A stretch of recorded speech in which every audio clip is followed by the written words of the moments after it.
Alright, so I believe this is session 16.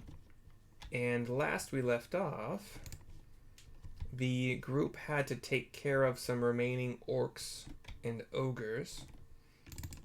And there were some orcs that were right out in the open. They had already taken out one ogre as far as I know. There's one orc left. And they took him out without very much difficulty.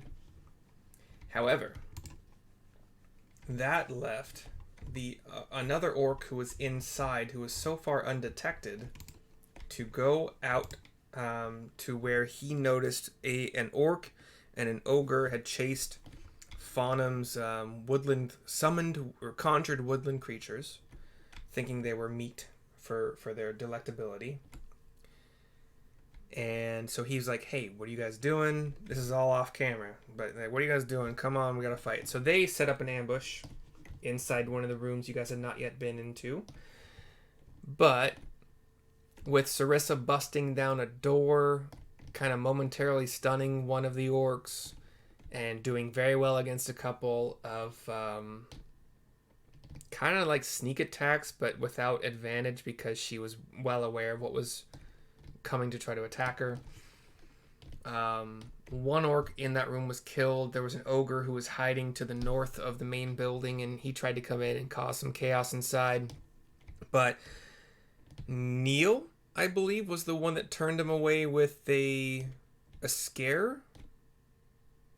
Rio, I think. Was it Neil or Rio? Who was it? I think it was Rio. I thought it was Neil. Dissonant whispers. You made him run. On a failed save, they must immediately use their reaction if available to move as far as speed allows away from you. So yeah, it was effective dissonant whispers. So perfect. So the ogre. We have a pet ogre right now who's digging a hole for all the bodies for us. Oh, I've been trying to he's done. We'll get to that in a second. But I was doing timing while you guys were talking, like how long it would take a super strong ogre to dig a hole with a shovel or dig a trough, basically, because that's not the right word. Like what soldiers, what soldiers would use in old time wars. Trench, yeah. So he's dug, I guess not as deep as an actual trench, but deep enough to bury some bodies. But yeah, so you took care of two orcs pretty easily. Not a lot of problems there. I think Rio got hit a couple times because he went toe to toe with them.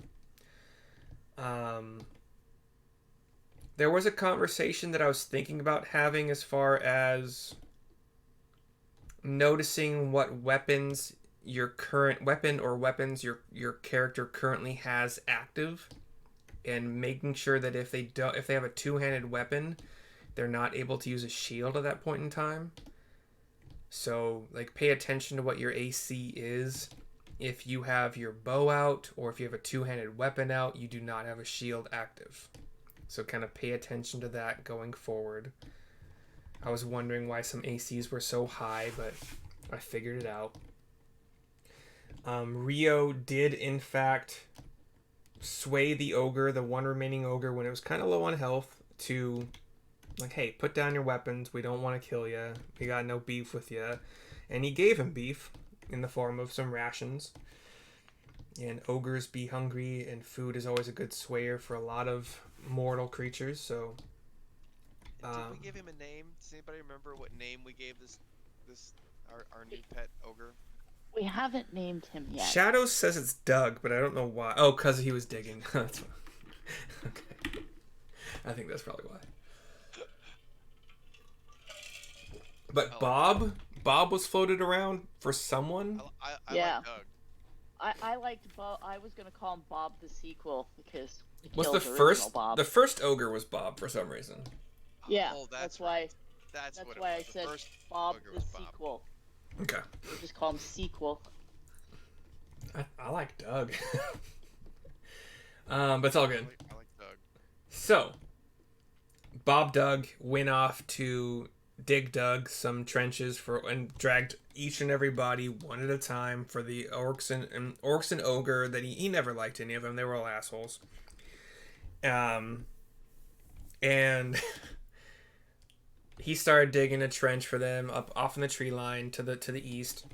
And at that point in time, you guys decide to investigate like this little shrine or tomb thing in the southern part of the map, inside the building. And Neil was like astral projected miles away to see Icespire hold, where there is a sleeping white dragon. And then he is astral projected right back into his body. After that, there was a successful dex check for Syrissa to lean against the tomb that was actually on rollers that they found out based on an investigation check. And her shield touched the tomb without her body touching it, so she did not suffer any problems there. And moved the tomb, underneath which was, I think, a treasure chest of some kind. I didn't write that part down, but I think I gave you guys the loot that was in there. If it's been unlocked yet, I don't know. And then there was talk about got a key out of it. Okay, and there was talk about the bell that is in the belfry currently.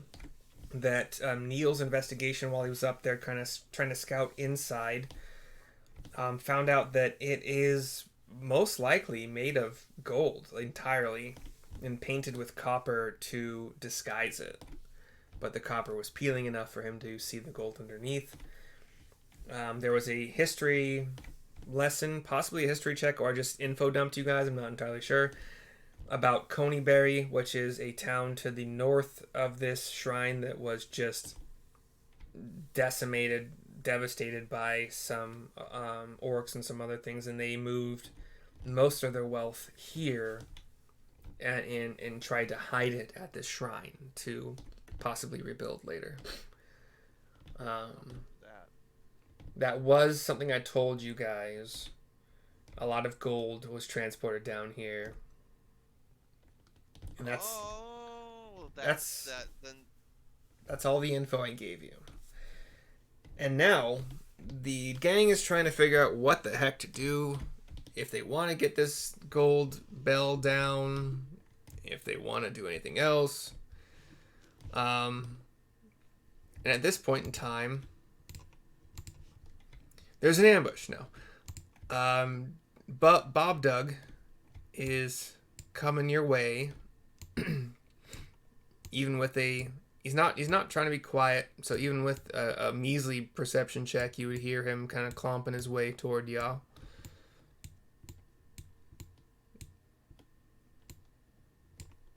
Can Doug get the bell down, you guys? You think Doug can get the bell?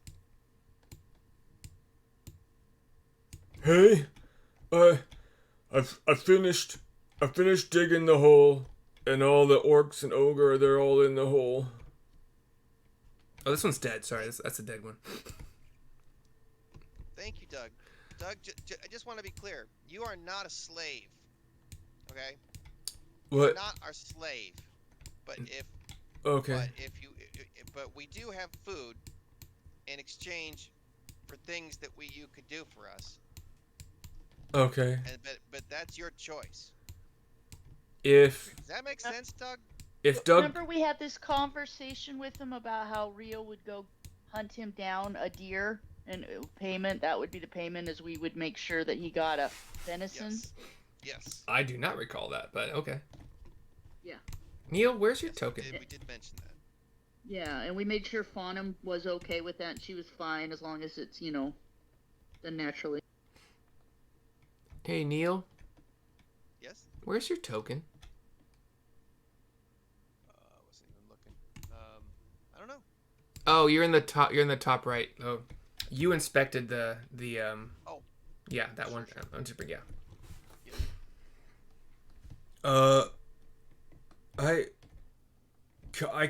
I can go. You not kill. I go. You can go if you want. But if I don't go, I get deer.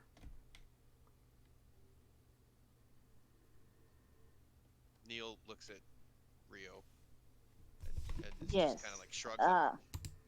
Bobdug, that's the deal. If you stay with us, All ranger will make sure that you have venison aplenty. You don't have to do anything. You just eat the venison. For doing very simple things like we've had you do today.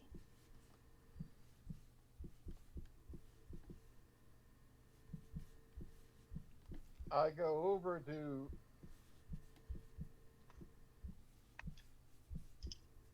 Bubdug, look him in the eye, pat him on the shoulder, and say, "You help us. I feed you. We all feed you."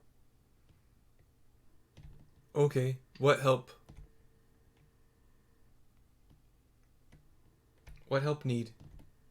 Can you get that big bell down from the ceiling? He moves into the room you guys are in, squeezing into that little door to the east. And he doesn't have his club now. He's left it outside, kind of like in this area. He looks up, and he jumps, but he only makes it like 5 feet in the air. He tries again. Same thing. No, can't get. Okay, thanks for trying, Doug. Thanks for trying. You want me punch walls? Knock down Bell? Well, let's see.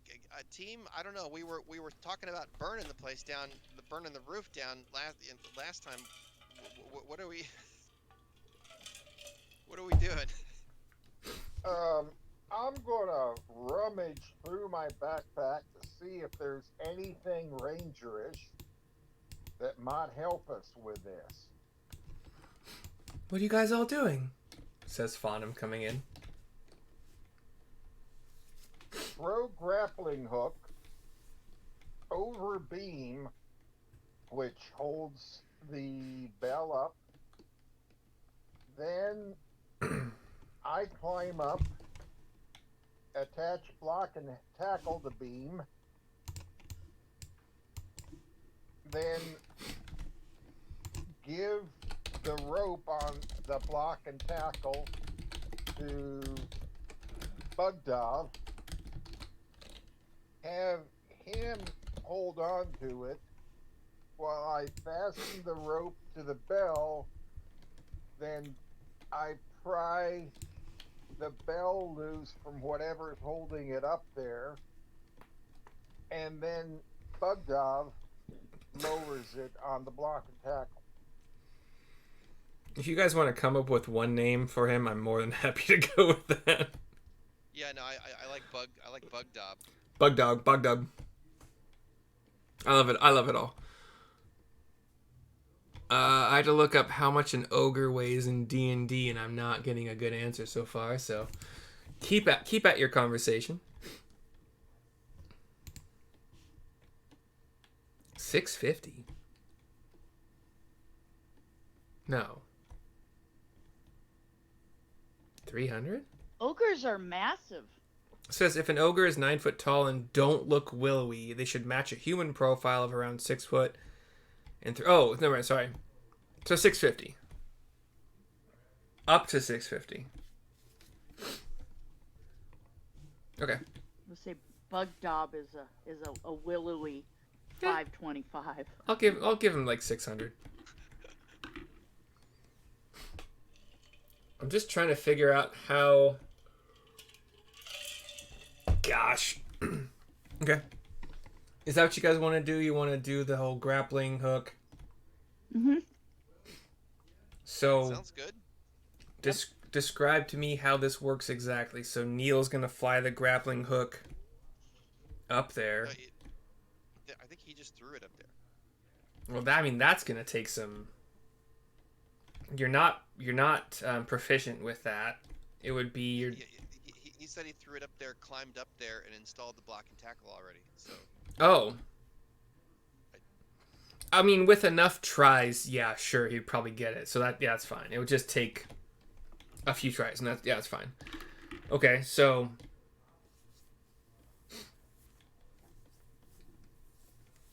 All right, and then Bobdug. And how much do each of you weigh? 155. Oh boy. 5 pounds. Syrissa, I know you don't ask a woman how much she weighs, but Ample. Let's say like 100 kilos. oh come on, this is I still don't know standard. Yeah, 200 pounds. Say she weighs 200 pounds. fully loaded with her paladin gear. Probably weighs more than that. Yeah, that's kind of what I'm asking. Well, yeah, I'm sorry. I'm 69 pounds fully loaded. But You're 60. Yeah, Oh, she's fully pro- loaded? Yeah. Oh, I'm more like 330. But Okay. we can Yeah. unencumber ourselves for whatever we're doing. No, I mean, More like 350. so This weight is good.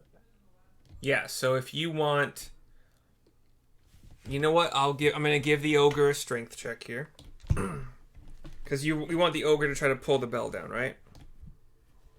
We want him to lower it. And remember that the block and tackle gives us a mechanical advantage of 4. You've created a pulley system. Block and tackle. It's Yeah. already in my pack. Block and tackle. Yeah, that's what a block and tackle does. So it's a pulley system. Thank you, because I have no idea what the It's fuck a block and double tackle. pulley. Okay. 2 pull- So the problem is, you guys have not unattached the bell from the rafters. It needs to be it needs to be unattached somehow. So I'm going up the rope. Do that. So by the way, you guys discovered a bell in like the southeast tower, I believe it was, that was like a big bell. It was like 500 pounds. And based on Neil's investigation of this bell, is about 1/10 of the size. Right. So 1/10 of the weight. It's like 50 pounds. So it's Oh. I wonder if that big bell that we found, I wonder if it's also gold in You- disguise. you still don't want 50 pounds to fall on you, but it's not like it's gonna be very hard to if it falls, it falls. Well, I'm not worried about that. I'm now wanting to go check the big bell Okay. in the south east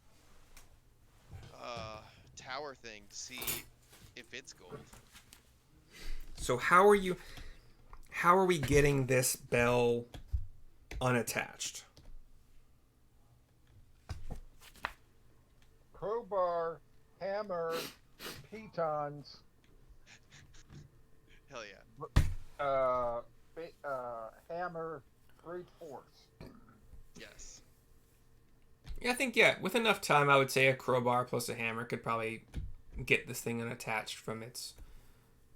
It was a firm attachment, but over time, I wouldn't even say more than like 10, 20 minutes. So, do you want the ogre to lower it down safely after it's unattached? Well, what are we going to do with this bell once we've got it down? Well, Bobdug or Bugdog can carry it for us. And Right, but what's the point? What's our objective? that's a good question. It's gold. That's So it doesn't matter if it arrives in its current condition. If Nope. it comes down and it's dented and Doesn't sounds funny, that's still okay? I think so. I mean, this is probably the money from the Conyberry people that was supposedly hid their what they had here after the Orcs, or maybe before the Orcs destroyed them. So we may not get to keep this, but we may have to return it to somebody. Sometimes if you melt things down so they're not in their original form. You guys all seem to be having some kind of conversation, like in your minds, that for some reason I can tell is not your actual voices. What's happening here? Says Farnham. You've all just been staring off into space for a few minutes. Don't worry about it, Farnham.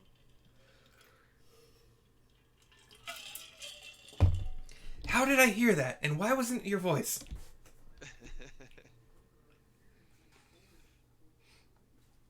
Do you want to inspect the big bell? So, yes, Rio, let it crash. I don't care. That's it. That's what. Okay, and then Rio, did you? Neil, did you want to inspect the big bell again, or for the first time maybe?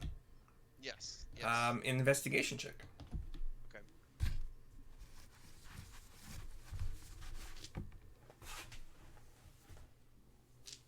An 11. From the best you can tell, it is rusted. It is kind of a dull gray color where there's not rust. That's about it. It's rusted. Well, if it's rusted, it must be. At least the outer layer must be something. Okay. So, have we let the bell fall, or have we lowered it down? So the consensus was it's okay if it arrives dented and doesn't sound perfect?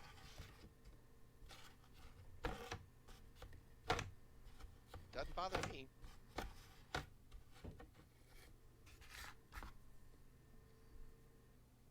Okay.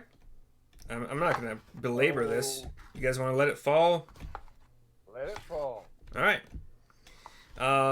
Rio, you do, over a little bit of time, you start to see dents in the connection between the bell and the thick wooden beam, and then it gets weaker and weaker. You kind of start to see it kind of like drop a tiny, like a fraction, and then you hit that one remaining piece, and it just falls.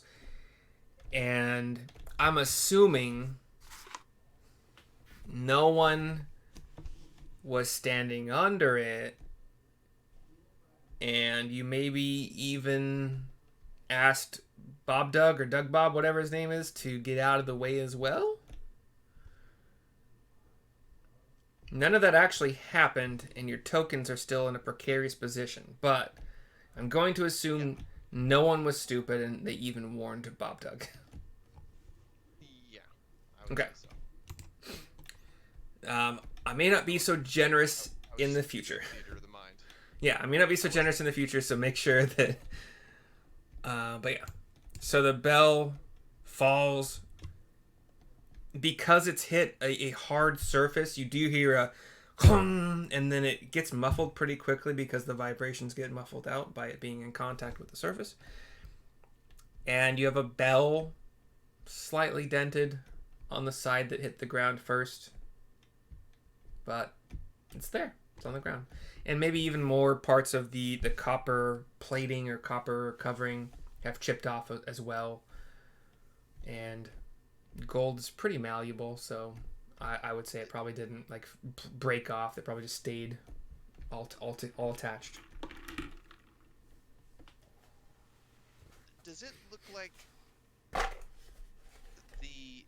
the bigger bell would have fit up in the belfry?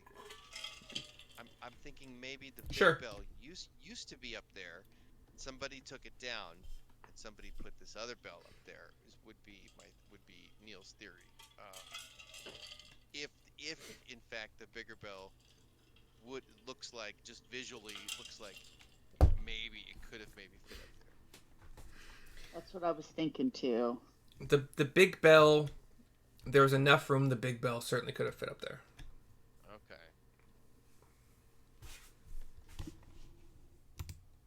That's a good trick. Put a bunch of gold inside a bell. Somebody was thinking.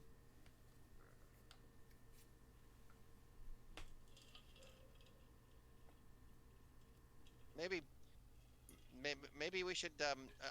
Weren't we trying to go in like check out Conyberry? I thought our original mission was to go check on Conyberry, and this little temple was a side trip. So Mm-hmm. maybe we should head on to Conyberry, and maybe we should get Bugdog to carry the bell for us.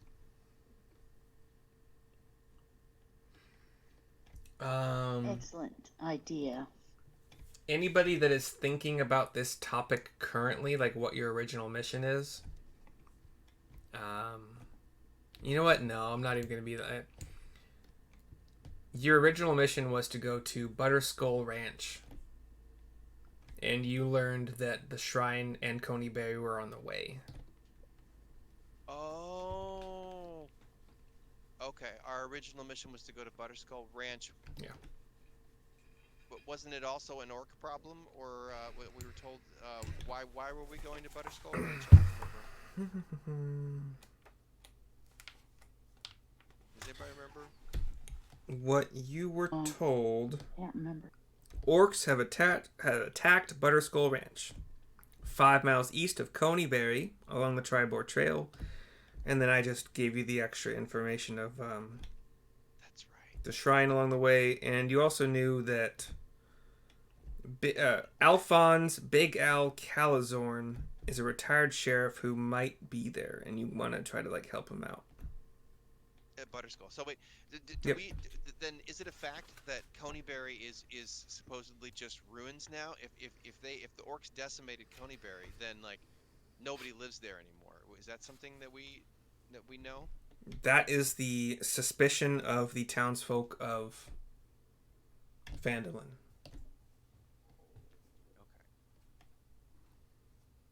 Okay. Guys, I don't know if we can keep this gold. I don't know if this is ours or not. I think it might belong to the people of Conyberry. We can happen through Conyberry and see if there's anyone there. Okay. So, the info dump I gave you guys is from the book here. So, many years ago, the shrine that you're at, Shrine of Syrissa, the god of divination and fate, saw that there was going to be an attack on Conyberry, and they warned them, the priest did, to give them time to escape. Not all of the townsfolk chose to flee, but those who did went to the shrine and brought much of the town's gold with them. The shrine was... So Conyberry was eventually attacked, and all the people there were killed. The barbarians followed the townsfolk to the shrine, slaughtered everyone inside, and... I don't even know, I don't think this was supposed to be shared, any of it, but in the days leading up to the final battle, the priest seers helped the townsfolk hide their gold in plain sight. And that's all the information I gave you. So, and it appears the ogres and orcs didn't figure out the bell was the gold.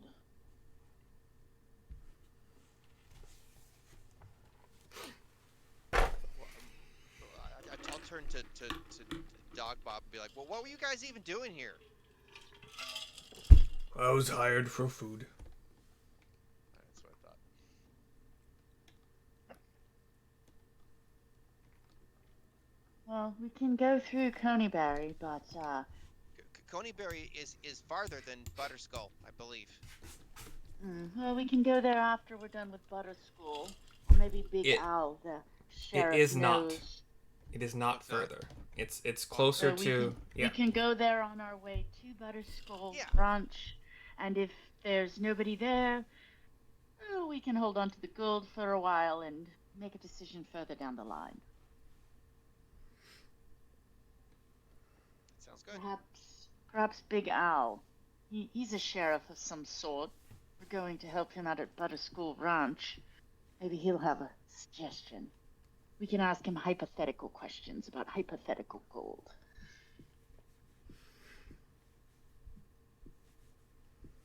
Sounds good to me.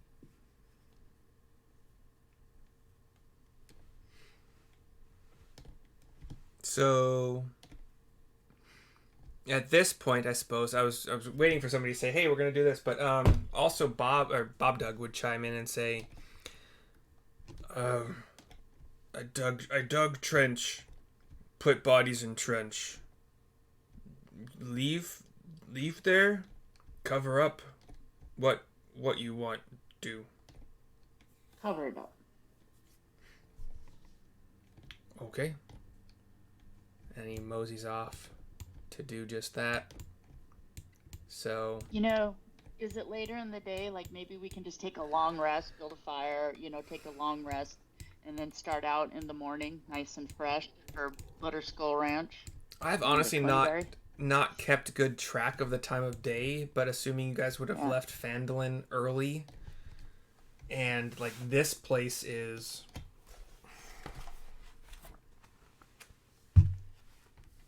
No, either way, Syrissa needs a long rest because she can't do diddly squat. She's exhausted.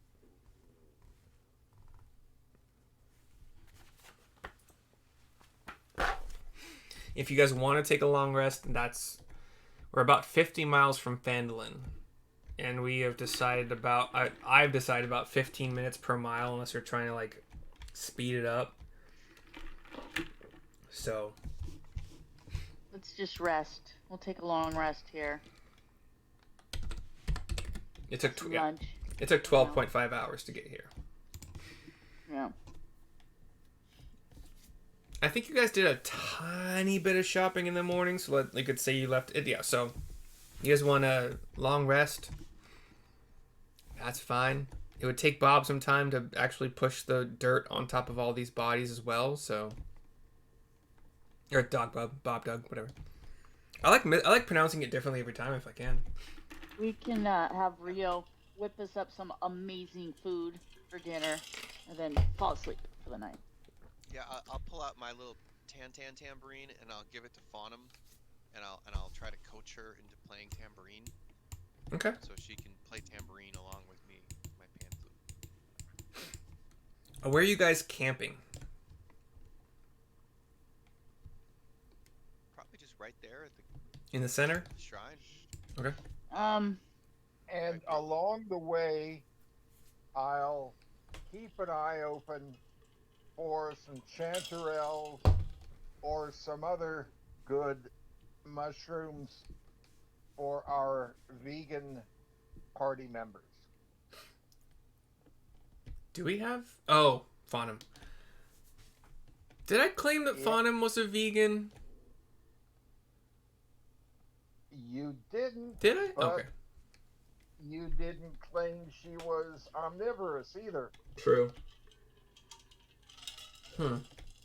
That's a tough one, Like, druids would be, I think, totally in tune with the circle of life and predator and prey and plants, and that's a tough one. I'm gonna say that she's omnivorous, but she appreciated your question about what her dietary habits were. So you've gained a +1 with reputation for Faunum. I don't know what that means, though. I just made it up. You're muted, Neil. Thank you. Yep. Before I forget, Miss Syrissa, you were disconnected earlier. The Dungeon Master gave us inspiration for our work with the plan to make Neil a devil and make his voice go boom. All three of you, yeah. Okay, the two of you for your ruse with the thaumaturgy and the devil thing, and Rio for befriending the ogre. Yes. So we've got. Excellent. I still haven't decided what I want inspiration to be. If it's just like you declare advantage before a roll, you use it as luck, or it's kind of like a bardic inspiration. I think I'm probably just gonna have it be luck. It's just the easiest way to do it. So luck is if you roll badly, and you would like to roll again. I'm gonna just say that's how it works. Just for ease. So it means you can just re-roll, like whatever you rolled. If you're not happy with it, you can roll it again. Yes, and that's actually also going to be after you find out if it failed. Like if you say, "I'll tell you if it fails," and you're like, "I want to use luck. I want to use my inspiration." Okay. I'm thinking You about suddenly get inspired and try it again. I'm thinking about having like minor inspirations as well, which are going to be like a bardic inspo kind of thing, but I don't know yet. We'll see. So, are you guys building a campfire in the middle of this building, or using ambient? Do we want to like maybe tuck off into the woods, kind of, so we're more in the woods and not quite so in the open?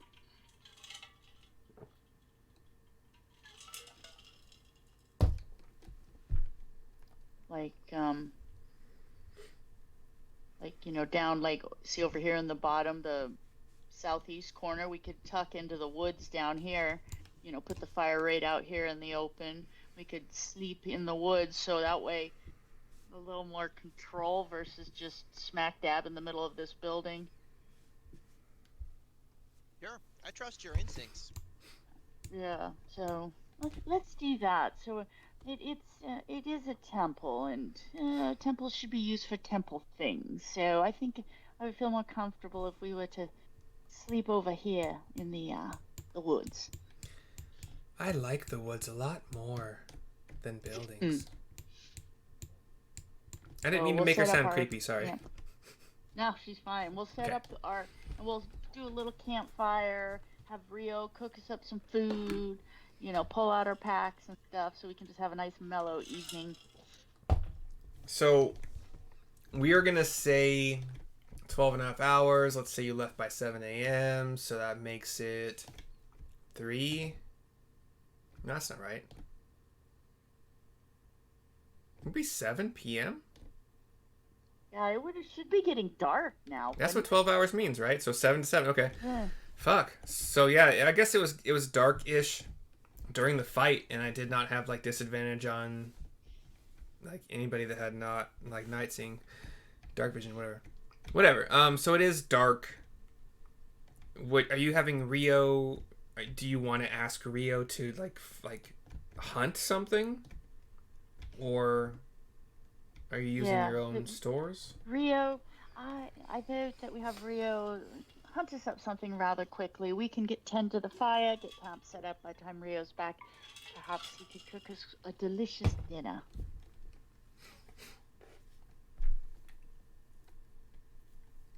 That's reasonable. I'll go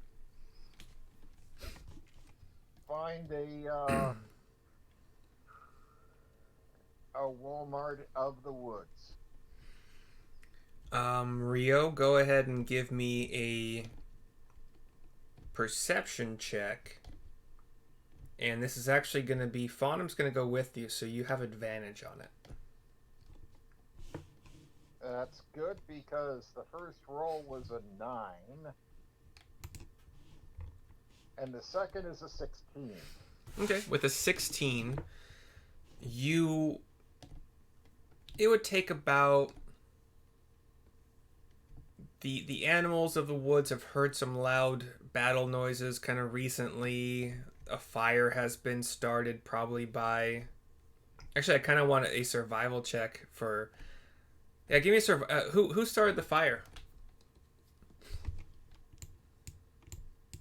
I'll started the fire. Give me a survival check. Unless you have something in your backpack or inventory that is easy to start a fire with. Flint and tinder. Yeah, like a flint tinder. Like, I'm a tiefling, not a fucking savage. I would assume I had stuff like that, just basic camping supplies. You cannot assume in this game. Kit. Yeah, well, I have basic camping supplies. I'll tell you, Syrissa, just off the bat, is a very organized, methodical individual. So if there's something that can be brought to make it camping, whether, just your standard camping stuff, she will have it. That is her nature. She's okay. Civilized. In the future, this game has a wide variety of items you can purchase and just take that out of your gold amount, like I did with my kobold. So Anyway. Well, that's why I'm making the announcement now that just when it comes to basic necessities and civilization stuff, that Syrissa is that guy. She will have these things that is in her nature. If you want me to do a big shopping trip in town, I will. But that's just how she rolls. Well, she carries a little china or a little teacup with her in a little wood box, so she can sip her tea from a little teacup and saucer. You know, civilized like when they're camping. I think it's not going to be worth my time to fight you and try to get you to like put these things in your inventory from now on, but I'll just I'll within reason I'll just allow it. So yes, a fire has started, no problem. It has pushed away any aminals that you guys may have wanted to like be nearby for hunting purposes, but what are you looking for, Rio?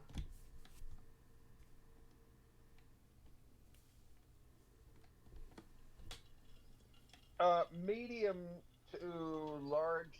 Okay. One, multiple small animals, i.e., rabbit size, or a medium sized animal. That isn't to say that if I stumbled across a brown bear, I wouldn't take it, but a medium-sized animal it would be optimal, or several small rabbit-sized animals. Now that you mention that, I'm kind of curious about something. Because we have a bunch of recently killed meat. No. There were no carnivorous animals, based on that roll, that would have noticed the smell of easy-to-grab meat. And with your 16, I'm going to give you the choice. Either you get one medium-sized animal that you take one attack, you're going to have attack rolls on, or multiple smaller-sized animals you're going to have multiple attack rolls on.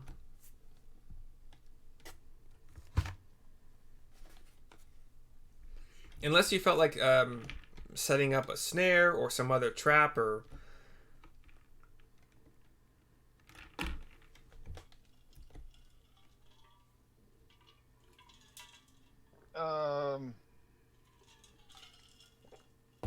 If you just want to stealth and shoot with your bow. Stealth and shoot, medium-sized animal. Okay, give me a stealth roll.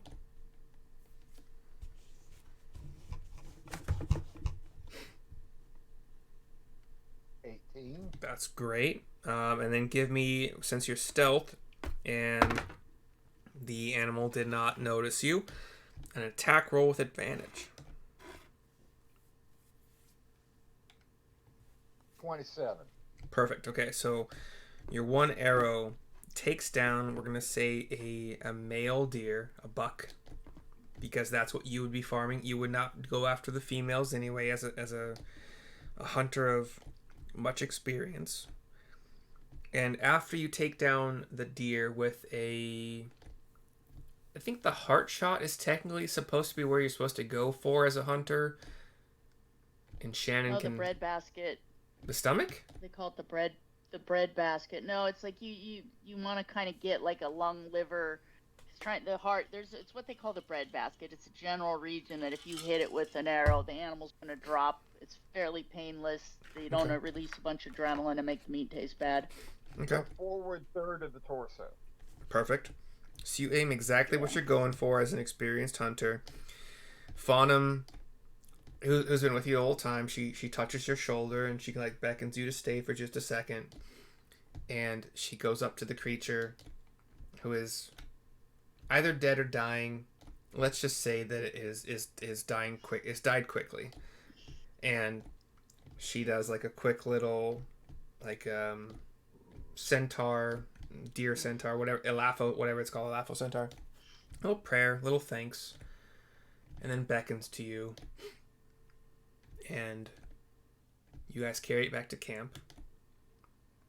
And I'm not even gonna give you, between the several of you and Faunum, You guys skin it, get the meat prepared, cut up into whatever portions for a stew or some pan fry. Like, what are you going for here? How are you gonna cook this meat?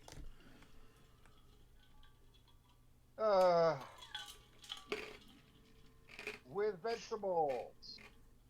In a stew or like a pan fry kind of thing? A stew. Okay. So the stew starts smelling really nice. I've got a pot as well as cooking utensils. Perfect. By the time you are back to camp, like, so is the ogre. He's done. So the ogre comes back around, like, a little bit before Rio and Fawnham comes back, and he says, "Done covering with dirt. What next?" To Neil and Syrissa. Do you think you can play a hand drum? What? How do that? You never mind. You're gonna break it. Never mind. Yeah, you figured out my plan. All right. Without like really specific instructions, he was probably gonna like attack it. Okay.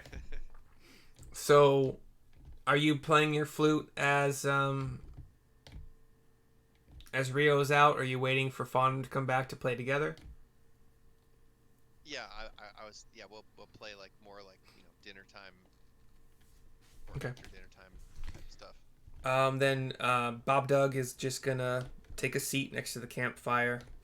Still unarmed, still just giant ogre with his hands.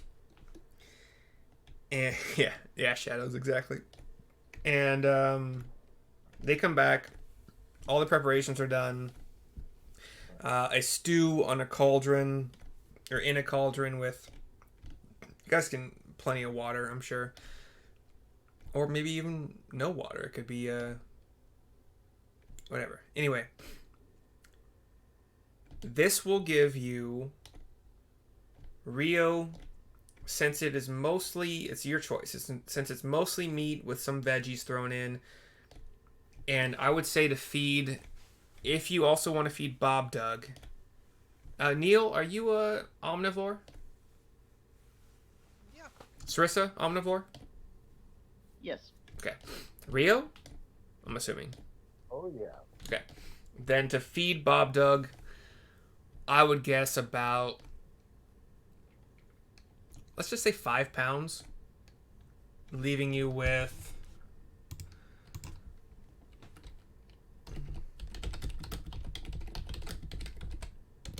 weight of average buck. Come on, where are you? Fuck, that's a lot. Well, let's just say it is not a fucking caribou or reindeer. Those guys are gigantic. So, like a white-tailed deer. Let's say it's 200 pounds, and then after you're done skinning it, getting cutting the meat away, let's say you're left with about 120 pounds. So do you want to use 5 of it just to make the stew and like kind of store the rest of it, or do you want to make more stew for consumption later? Stew will keep for breakfast. So 10 pounds? Yeah. Uh-huh. And okay. Use the organ meat for that. Cool. Keeping the muscle meat to rub with spices and air dry inside cloth for medium-term storage. Okay. If you have... So we're going to do a couple things here. So if you have anything on your character sheet that specifically gives you... Like, cooking might do that, but specifically gives you... I've also got canvas and cloth. Okay. And spice. Like, I'm thinking you probably want to make the most out of this deer, so you want to try to salvage as much of the skin to save for later as possible. Maybe the Well, ant. that's fine. Sorry, what? I use the brains to tan, to start tanning Okay. the hide. Okay. Wow, So that's cool. you will have My about grandma used to do that. perfect. You will have about 110 pounds of meat left over, which we will say like so. If you want to put this in your inventory, however you feel like figuring it out in D&D Beyond, and then say that it will last. Is 3 days pretty good? Pretty accurate? Well, what I salt down would keep for weeks. Okay. So 1 week or 2 weeks? I'm turning it into jerky. But with Bubdug around to carry the sack that I put it in, he's going to be chewing down on this. So You might. this is 2 days for the party, I think. Okay. Cool. So put that. Find more or hit rations. Yeah, we'll just make it an easy thing to put in your inventory. 110 pounds of meat. Put a note on there that says it'll last for 2 days. And that'll be 2 days starting tomorrow morning. So 2 days from tomorrow morning. Not 2 days from tonight. 2 days starting tomorrow lunch. Tomorrow morning's covered by the leftover stew Okay, that's fine. that we leave on the bank fire. Alright, so I would like you to keep track of that if you can somehow, because that's just another thing that I don't want to keep track of. It's late-ish. It's roughly 8:30 by the time the food is done. Any conversations y'all want to have with Faunum, yourselves, Bobdug along the campfire, or... Oh, sorry. Since it's mostly meat, a few veggies, you get to choose what your +1 bonus is that everybody who eats this gets. So +1 to attack roll, +1 to strength score, +1 to strength saves, like +1 to damage based on any kind of weapon type. Can we choose con? Sure. So +1 to con. Yeah. I think with the previous group I did it one better. You have +1 to your con saves and con checks. So it's more or less a +2 to your con. If that makes sense. Yeah. Meanwhile, I'll show Bugdog how to dig a latrine.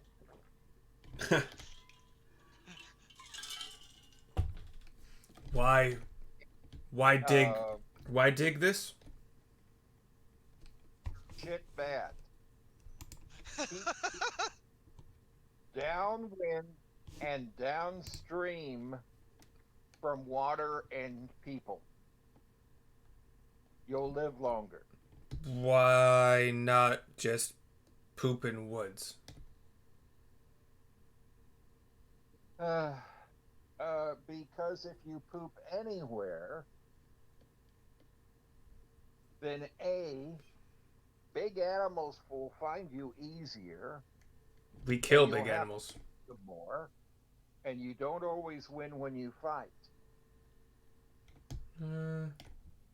Sometimes. Me pretty big. Bears. Everything else, no problem. Right. Sometimes the bear gets you. Yeah. And he looks like And a little forlorn. Set snares for lunchtime snacks before I turn in. Okay. And the last thing I do before I go to sleep is to cast alarm. Oh.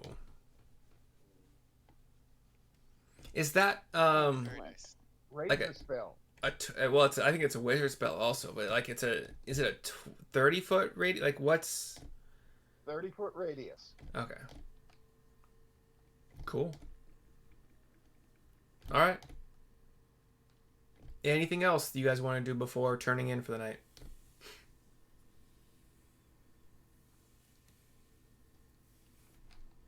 Nope. Bugdog needs to get a nice long rest. To be at full health tomorrow morning. To wreak havoc on all of you. Yeah, right. No. Um, should somebody stay awake to keep an eye on our ogre friend to see that he stays our ogre friend? We should probably have somebody keep Yeah, a watch. Stay friendly. You should probably keep watch just in general, but as an asshole DM, I wasn't gonna remind you. But I only need 4 hours of meditation anyway. Okay. So Fucking hell. if one person can cover me, we're fine. Well, yeah, if I think can't everybody take a shift and still accomplish a full rest? That's not even like a concern, right? If we split up the shifts equally. Let's see, that would be Even without Faunum, I would still say yes. okay. But So with Faunum, it's easier. Syrissa will volunteer to go first, so that way, Rio could get his 4 hours of meditation, and then he can get up and relieve Syrissa so she can go to bed and get her long rest. Okay, so Syrissa's first, and who's next? I guess then it's Rio for the rest It of would the be night. Rio because Oh. he only needs 4 hours, so I'm gonna do the first 4 hours, and then I get Rio up, and then Rio takes over, so we can all get a long rest. Okay, then Syrissa, I need a perception check from you for your watch. Let's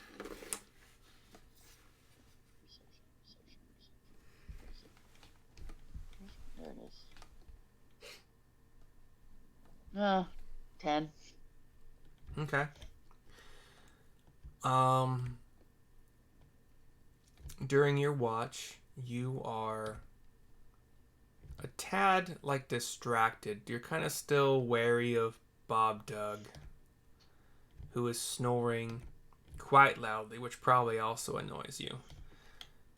Mm-hmm. And it makes it so your focus on your watch is a little bit rough. But nothing approaches. Okay. It's a clear watch. I'll wake up, or I'll unmeditate Rio in 4 hours and be like, all right, I'm going to hit the hay.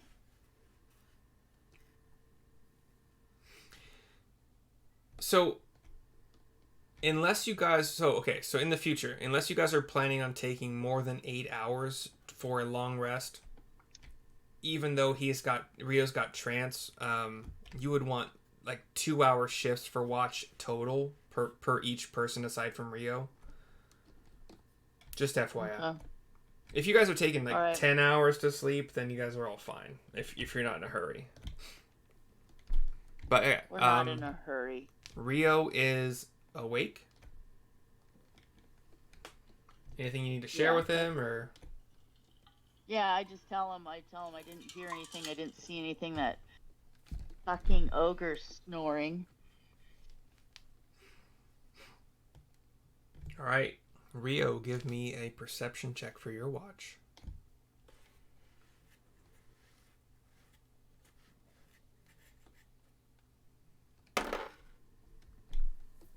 Ten. You guys are peas in a pod. We're perfect 10. Your trance was so zen that when you wake up, from the gentle jostling of Syrissa, that is the first time you hear Bobdug snoring, and you give Syrissa like a body language like, you've had to deal with this for 4 hours, and Syrissa like shrugs and shakes her head or whatever, and you take your watch as Syrissa goes to sleep, and the snoring is annoying, especially since for someone who's been on his own, like in the peaceful wilderness for a long time. And during your watch, nothing approaches the camp. And then it's morning, and everyone wakes up. And what you guys doing? I'm gonna go to the bathroom. That was awful. That was a horrible night of sleep. That was a horrible night of sleep because this thing kept snoring. It was awful. What? What thing? Who? What? Never mind. Maybe we should stop in the next large town and look into a fantasy CPAP machine.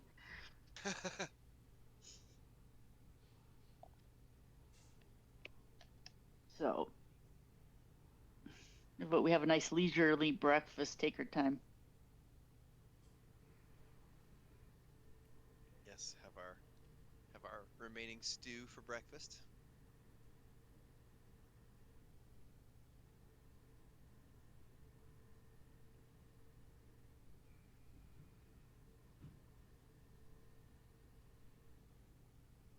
I'm gonna go hit the head real quick. I'll be right back.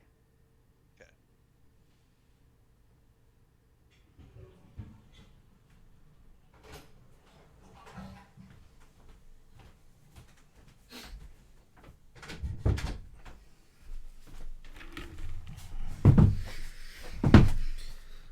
So the breakfast stew, as good as it is, carrying over from last night, is going to. I have food buffs last for 12 hours, so it's going to extend the con save con. There's not a whole lot of con checks, so it's like it's going to extend your con save. Which also, now that I think about it, you guys are going to get an extra 1 hit point per level. Because it has increased your con by 2. So everyone has 4 more hit points. It's temporary as long as that's the buff you're being granted by the food Rio makes. We get an extra 4 hit points for 12 hours. You could put them as temps, I guess. Okay. And then if you are to short rest between now and the end of the 12-hour buff, then you want to put the temps back on if they fell away for some reason. But I think that's probably easier, and I think you have a chance to like notate where the temps came from on D&D Beyond. I think I did that with a bonus to my AC once. Like I put like Shield of Faith in the wording. You with your AC you have the option of making notes. With your HP you don't get the option, but you can make a little note in your piece of paper saying where the temp hit points. I used to do that with Thrind. Okay, so you guys have eaten the stew. Bobdug has eaten his share. Excellent stew, Rio. Excellent stew, Rio. Thank you very much.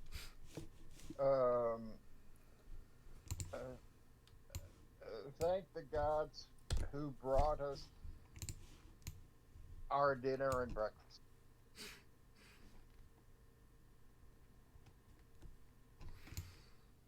All right. What is on the agenda?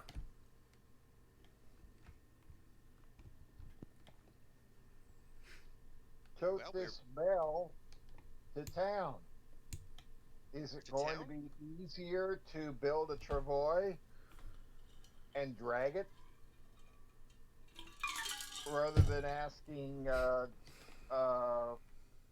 Bubdug to carry it.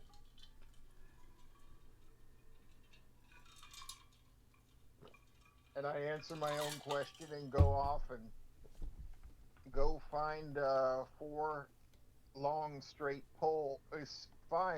straight poles in order to build a travois frame. Okay. You can pull that thing with the horses or what? You guys have horses at this Build point? an A-frame that the horses can drag it. I've got carpentry tools, so I can build a Nice. a rough skid bottom.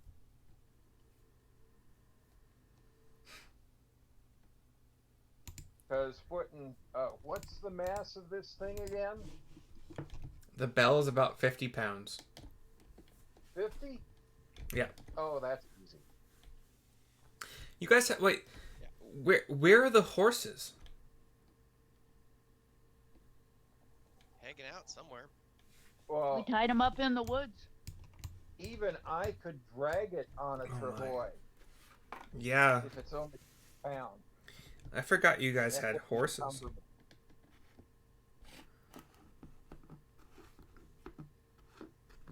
Okay.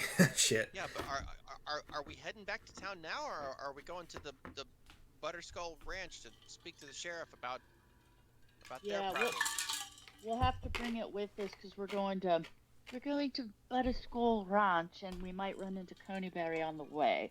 So the bell will need to come with us. We'll have to deal with it once we're done with our initial adventure. Okay, so a couple housekeeping things to take care of. Where do you think... I forgot you had horses. And are you guys sure that you rented them for another day or two for this adventure? I negotiated to get them to the town to give us paid horses for them to use. Yeah. You bought them outright? No, No, I negotiated to get them as a free service. The town. Oh. I don't remember exactly how that negotiation Yeah. went. Something like that. That's all I needed. I forgot about that. He was like, yeah, you guys know. Okay. So as long as you are in service of the town, the horses are at your service. Where would you have tied them up?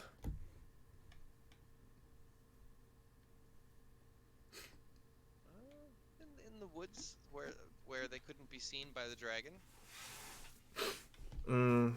Okay. Like, I'm assuming somewhere between the Tribor Trail and the Shrine of Savras. Yeah, probably. Would this too far away from where we? Would this be before or after you met Faunum?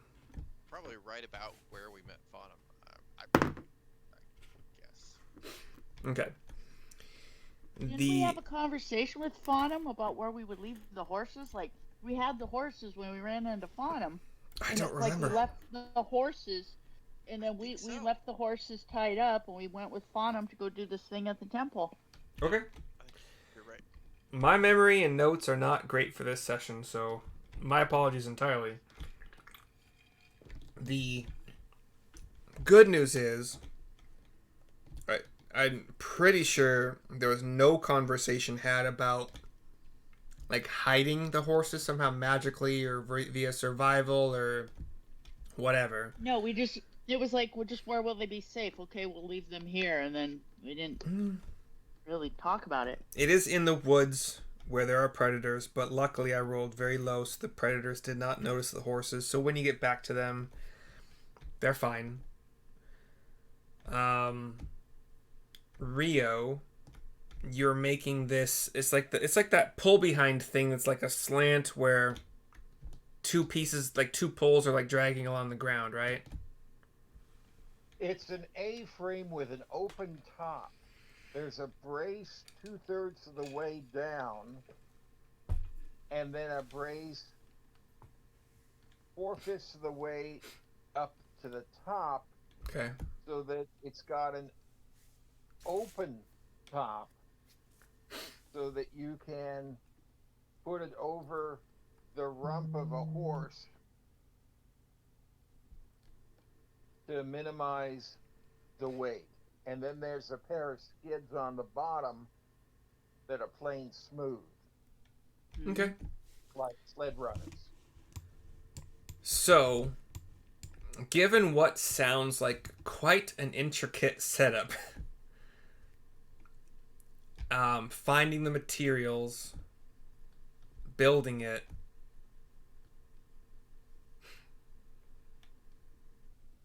I think a total of 2 hours is probably pretty generous. Yeah, 2 Okay. hours is good. So we are roughly like 9:30 a.m. and a.m.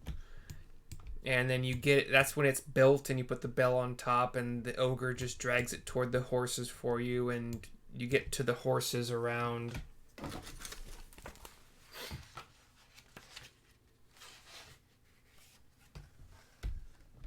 Oh, they're actually, I've been stupid and generous at the same time. There's no forest between the Tribord Trail and the Shrine of Savris, but we're pretending it does because of the map. So yeah, less than let's say 15 minutes to get to the horses, so like roughly 9:45ish. You hook it up to the horses, no problem. Say 9:50. And what is your plan once it's hooked up to the horses?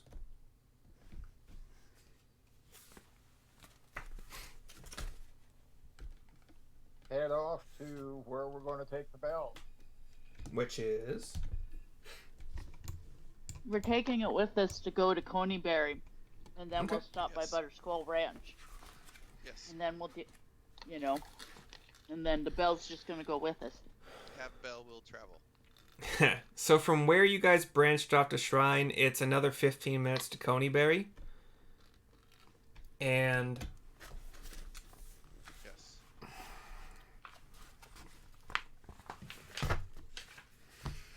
okay, I didn't think there was a map, and I'm right. So Pounds of gold. I wonder how much gold that is. Thinking in terms of gold pieces. 50 pounds worth, I'd gather. How much does one gold piece weigh? An ounce. Good question. Oh, 16 ounces per pound. 16 times 50. Does anybody have an abacus? 16 times 50 is 800. That is 800 gold pieces. 4 ounces, not troy ounces. I True. don't remember any reference in D&D to troy ounces. Yeah. So there is nothing said about Conyberry that's all that exciting, and we can hear you scraping whatever you are scraping right now. Sorry, my eyes. But yeah, it's just a devastated town. The buildings are knocked down. There's probably a lot of burnt sections. There's fire. It's bad. You might see like remnants of humanoid skeletons, maybe even some orc skeletons. Well, it probably hasn't been. We should take. It hasn't been the long enough for afternoon. skeletons. There probably still some like Yeah. bones and flesh. Yeah, so I vote we take the afternoon and dig some graves and put everyone into the ground. and we'll say it's like 9:15 at this point. Oh. Wait, I think we should spend the morning. With 10:15. me giving the shovel out of my pack to Bubdug won't take that long. Especially if we build a cairn on top of a shower grate. Bugdog sees the shovel hand to him and sighs. You want Dugbob to dig more? We'll take turns, Bugdug. You have more meat? Oh, yes. Okay.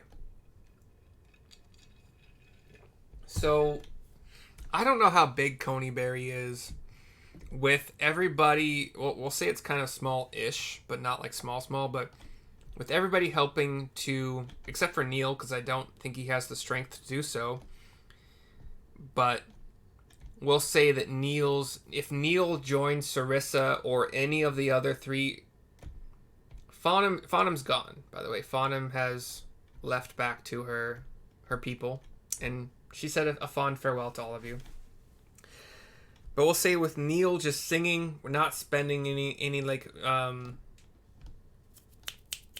what's it called? Bardic inspirations. Just he's singing a song that like bolsters you guys. So whoever he's near like works at 1.5 times to maybe 2 times their normal pace and doesn't lose extra energy for it.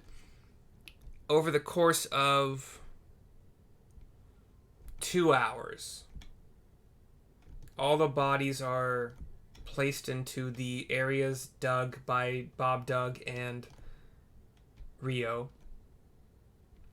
So if you want to spend all that time to drag as many corpses and such to this like mass grave or maybe like a line, however you want to do it, we would say it's roughly 12:30.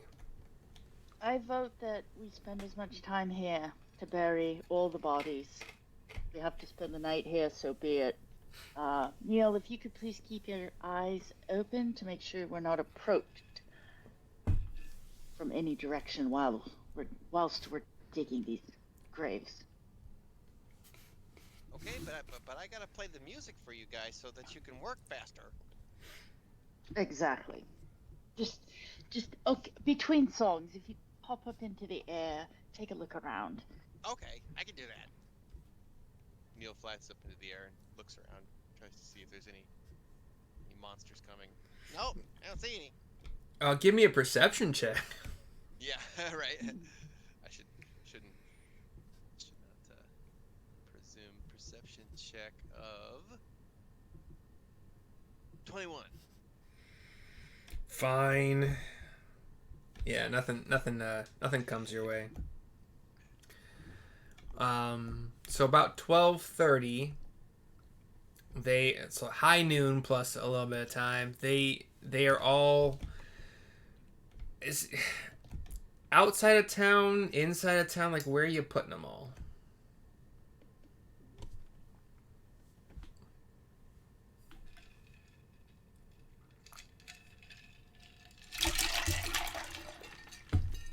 If anybody's talking, they've been muted. I'm not looking. I have no input on that question. Let's right along the main drag coming into town. We will dig the trench there and place all the bodies there. That way, if any family or anyone comes looking, they will at least be able to see and know where their loved one. So you have the Tribor Trail, and then like a line, like parallel to the trail of graves, kind of. Or right at the entrance of the town. Okay. You know, just like, you know how usually when you ride into any of the camps, how they have like, you know, a little arch or something that signifies you're now in the town. So right along that front entrance, we'll put the trenches there to put the bodies in. So anybody coming to visit the town will very clearly see it's a graveyard. Okay. So Your dead are here. I'm gonna pause for players to do as they want to. As the bodies are in some kind of like well structured, like not just heaped onto or piled on there. They're laid side by side, possibly in stacks, but still side by side, kind of as respectfully as can be. Unless you wanted to dig it wide and long enough to have them all single stacked. No, we'll just dig it. We'll line them up. So nobody's on top of another person. Side by side. Okay. So you dig it out wide enough, long enough, and just deep enough for one body per slot. And before, what? a trench.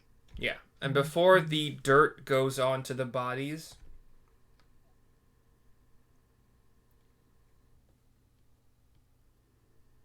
okay, and the dirt starts to be shoveled onto the bodies by Bobdug.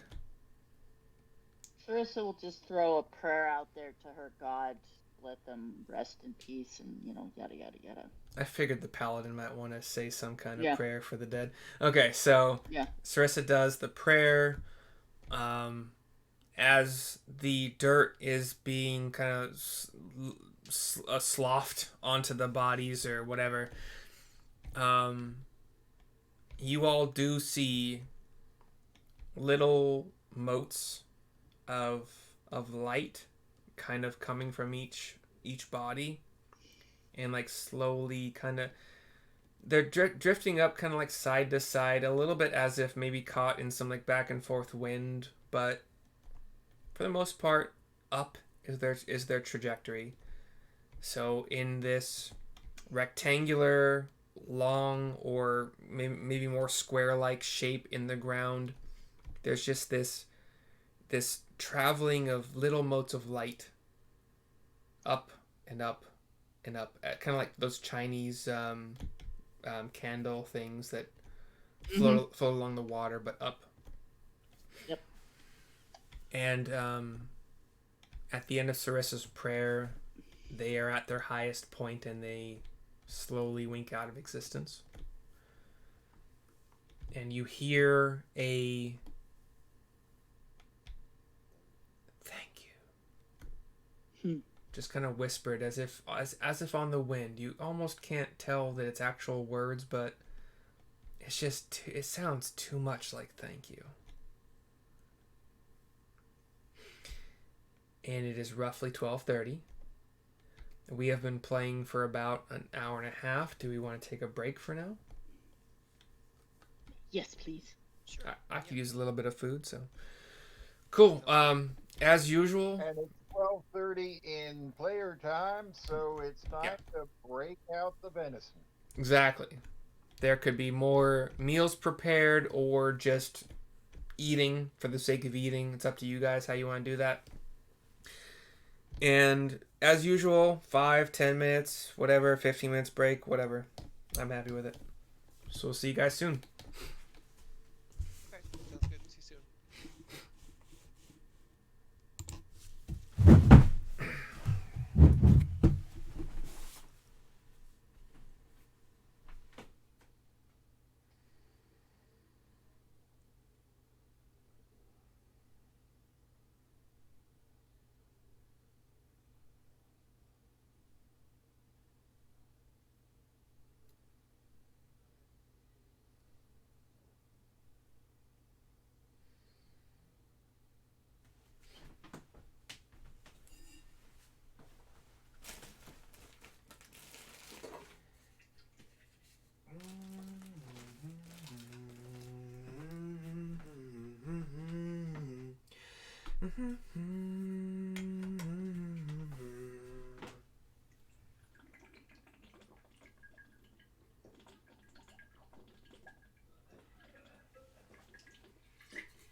For 6 long years in old Kentucky, I'm pretty sure these are the words.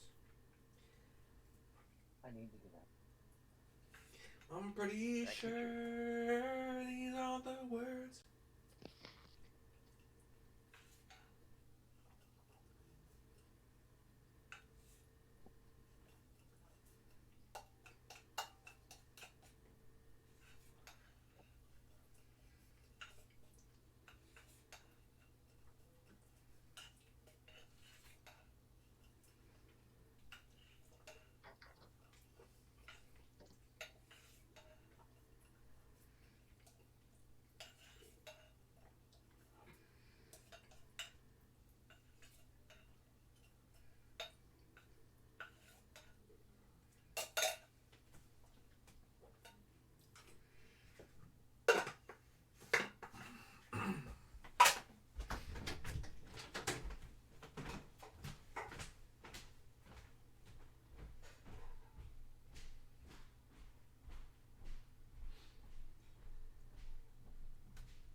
Come on, phone. Why are you like this?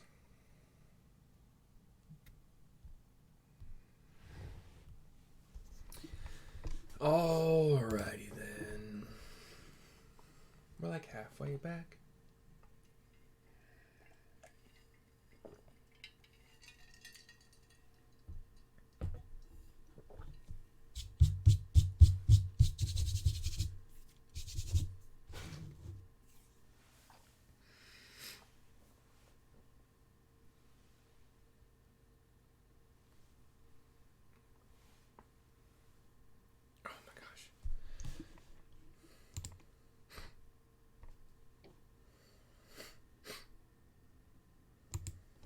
How much do ogres weigh?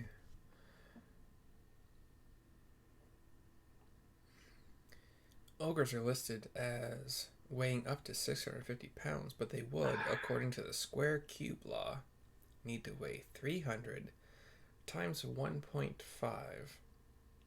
times 1.5. Back again. Copy. I know Neil's not back yet, according to his webcam.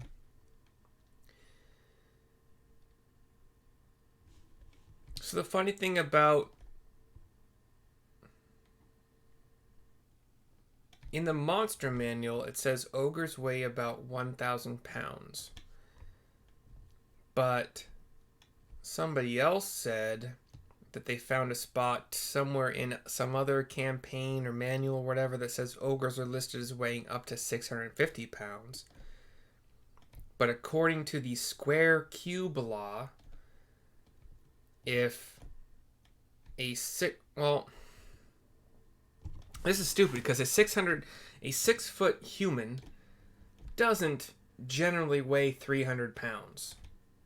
They generally weigh, depending on how rotund or muscular or willowy they are, I'd say a good average for a 6-foot person would be about 240.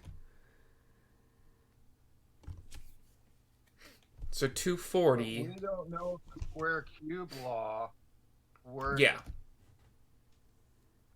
In the D&D universe. We actually kind of do. And here's why. The spell Enlarge Reduce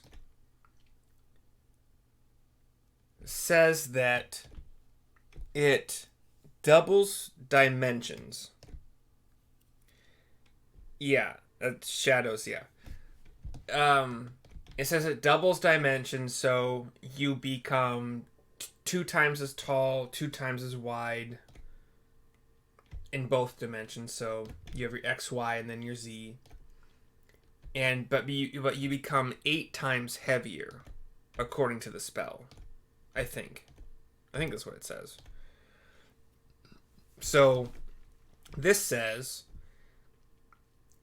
let's say you have a 6-foot human weighing 240 pounds.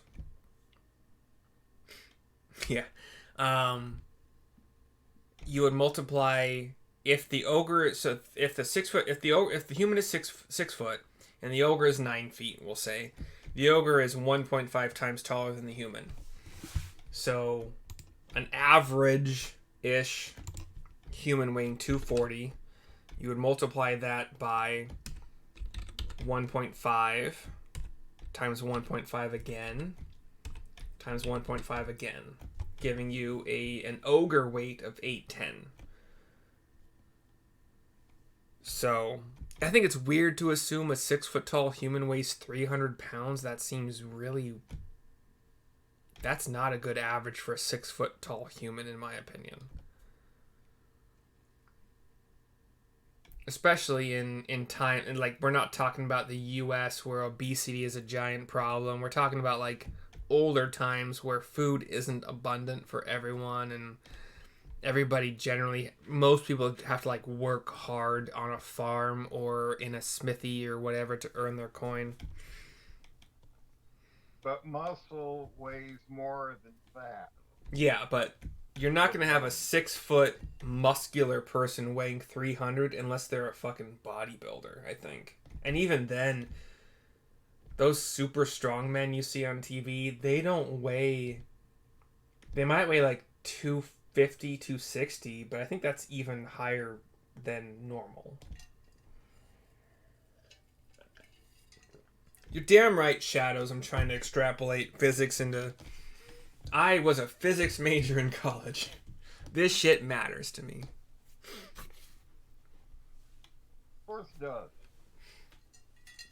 And I even would like to try to use Euclidean geometry as much as possible.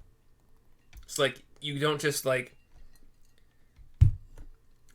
get to like fly, if you can fly. You don't just get to fly 50 feet and then however much up and down you want to, which I think is how non-Euclidean is supposed to work in D&D.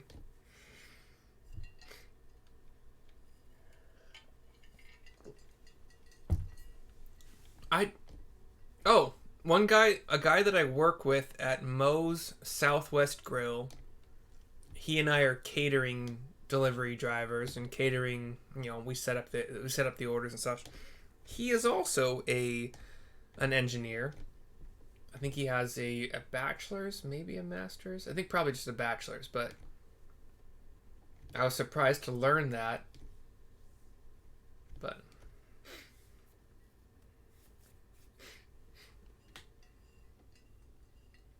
yeah. The more that I've learned about engineers, the more that I thought that should have been the path I took. Because I like the idea of how structures work and how building works and trying to tackle problems with arcs and... Like, I would really like to learn how... So we have tables at Moe's, and they're like... maybe 4 to 5 feet long, and all that is supporting these tables is a square bolted in bracket kind of thing or plate along a thick supporting wall. Like the wall is only like waist height, this supporting wall, and then from that... Can I make a suggestion? Sure.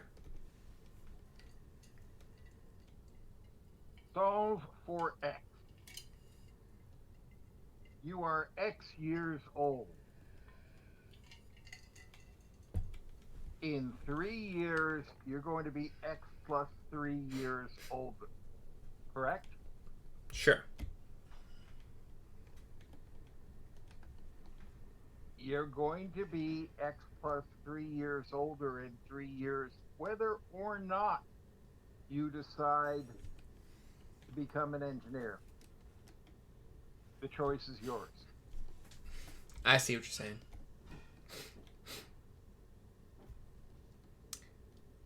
Yeah. The only issue that I have when it comes to, do I want to go back to school for a master's in a completely different field than the bachelor's I have in psychology, is how much does school cost? What is the likelihood of getting a good paying job after school? And actually, those are really the only two factors. I don't think that I'd be unhappy as an engineer, but it's just money and job opportunities. In the meantime, I've heard the HVAC industry is losing 6 people who are retiring out of it for every 1 person who is getting into it.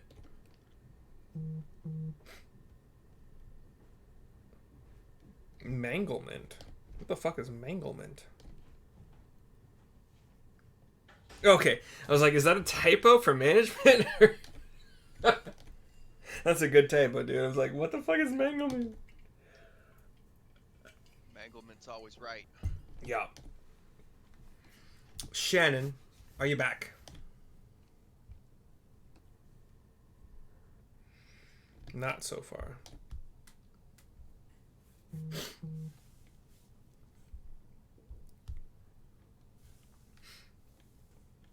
I like my schedule now. I work every day, literally every day of every week. I would even work on Christmas and Thanksgiving if the availability wasn't just like nothing, cuz Christmas morning, like it's nothing's really open on Christmas that would make the Uber Eats like worth it at all. Right. So by default, Yeah. it should be pretty easy. I would work that day, but there's no work to be had.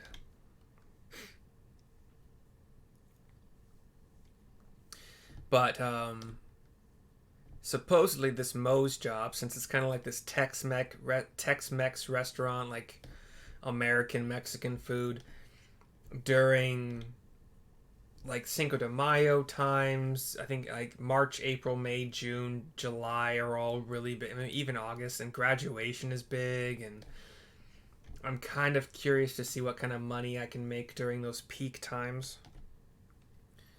For sure. Yeah. And it's a really easy. I love the schedule. I get in at 7. I'm done by like 1:32 maybe at the most. And they only have enough work that I can work. I work a couple of days a week or maybe 3 days a week, and in the meantime, I'm just doing Uber Eats from 7:30 to 1 and every other day. And my afternoons. 7:30 in the morning. Yeah. I leave the house at 7:30. People to get Uber Eats for breakfast. Oh yeah, Starbucks. Wow. Lots of Starbucks breakfast restaurants for sure.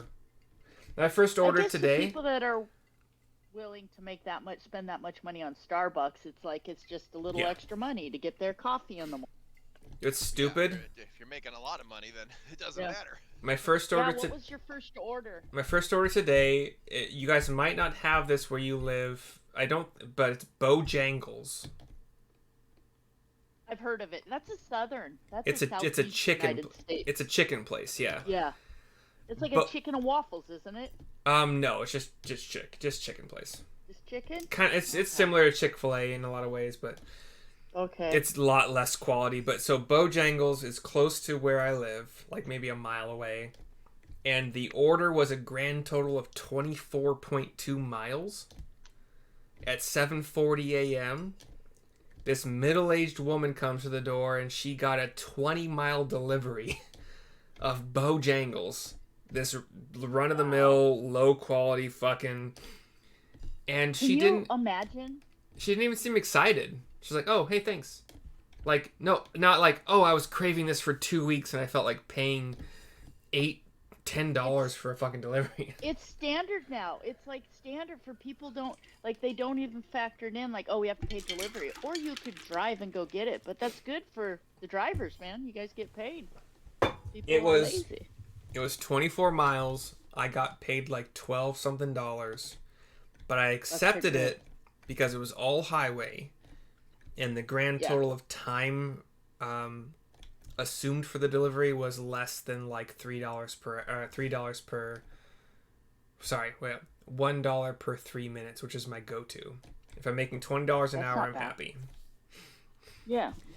Anyway, everybody's back. I don't know why I just did. Yeah, we don't get paid enough. That the apps take advantage of us. Shadows, you're right. Anyway. The apps are making money hand over fist. The drivers are getting fucked. It's terrible. I watched the Joseph Gordon-Levitt Netflix show that was called Super Pumped, which is the story of Uber, and it was very informative and pretty damn accurate from my experience. Interesting. Well, and if you think about it, it's like if they could just, I don't know, like the local restaurants just like collectively pay one delivery driver who just delivers for all of them and stuff. You cut out the middleman. It would be so much cheaper for the customers. Because all Uber Eats and those guys they're just this huge middleman that are fucking over everybody, making a ton of money. The drivers aren't getting the money. The restaurants aren't. It's just, I've thought about trying to maybe like start a small business where I offer that, but as one person, I could really only do like one delivery every 20 minutes on average, and I don't know how much restaurants would want to take advantage of me. Maybe talk to a few other Uber drivers and be like, hey, maybe we could try this as a side hustle. Like, but the problem is apps make everything so much easier, so we would have to develop an app, and that would be a process and cost money, and then maintain the app, and so anyway. Or restaurants, when people call in and make an order, they'll be like, hey, we've got our own delivery service that's 75% cheaper. It's going to cost you $4 for delivery versus 15. It might take an hour and a half to get it to you, but yeah, it's a pipe dream. I would support a small business over Uber any day of the week. Like, even if I had to wait a little, or even pay the same, simply because it would work in certain cities, like around here, or like Portland, where I am. Something like that would work because people are so anti. You know what I mean? Big business. But in other places, in other places it wouldn't work at all. Know your market. Funny enough, Shadows, when you are ordering sometimes through the restaurant directly, those restaurants will go through Uber to deliver it to you. A lot of them do. I read a report that something like 53% of all restaurants now are. If you're picking it up yourself, obviously yes. But anyway. Okay, so you guys are in Conyberry. You've buried the dead. You've seen their wisps or their souls or something come from them and shoot into the sky with a whisper of thanks. It's 12:30. What you doing? Lunch. Okay. Are we just eating a simple lunch, or is there more cooking going on to prolong the buff? I vote we sit down and cook ourselves up a proper meal. Just relax. We're in no hurry. The gold's not going anywhere. We're gonna get there when we get there. That's just Syrissa is fine with the leisurely pace and the yummy meals. Oh, you guys took a long rest, so make sure you did that in D&D Beyond. Yep. Oh, including Mr. Ogre.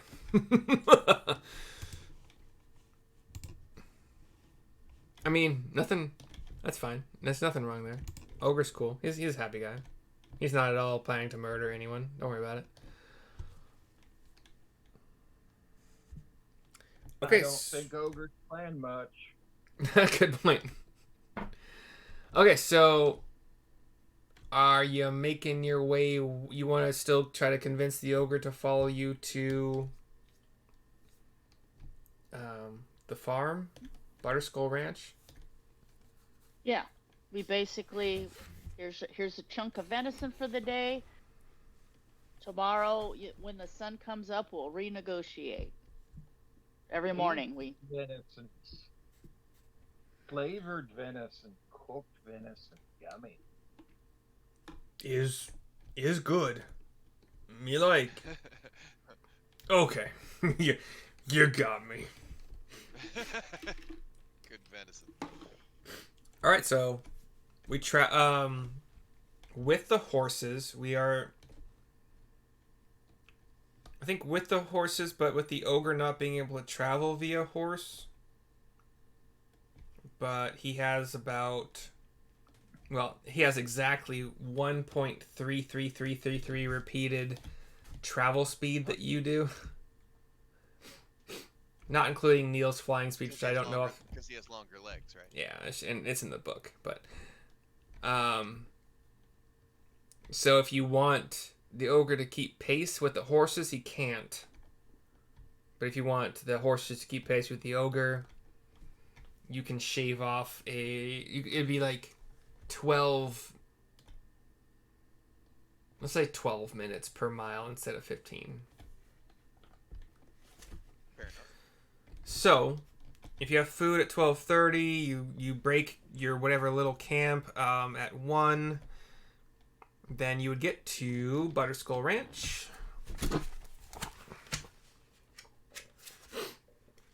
I never heard of any everybody keeping butter in a skull. Oh, fuck, it's close. So, within 12 minutes.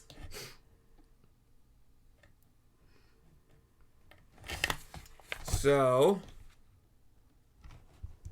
let me see if there's, like, things to read as you guys are kind of approaching. When you guys come within sight of the ranch, Butterskull Ranch occupies a large plot of land on the north side of the Tribord Trail, nestled between two hills. Beyond a ramshackle wooden fence stand cornfields, an apple orchard, gardens, and pasture land. A path breaks off from the trail to lead to a 2-story farmhouse next to a pond. West of the farmhouse are the charred remains of a barn and a smithy that have been burned to the ground.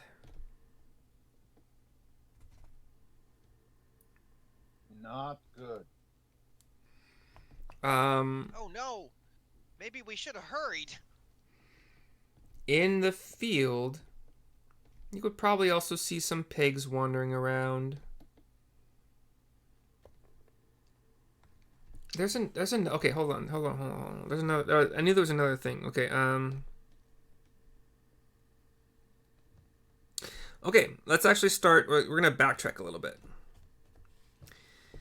Between Conyberry and the ranch, you guys would have spotted a cow in a field a few hundred feet off of the Tribord Trail. Give me a perception check. Any and everyone who thinks they might have seen the cow and been like, hey, if you think you might have had a reason to inspect it further from afar. 13. 17. Okay. Neil, you would see this cow has a cowbell around her neck. It is a she. It is a cow, not a steer or a bull or whatever they're called. Oh, I got a 17. Sorry, I said it and I wasn't unmuted. My You would have seen that also then, Syrissa. So you guys are a couple hundred feet away from this cow. You see a cowbell. It's on the way to Butterskull Ranch. What do you want to do?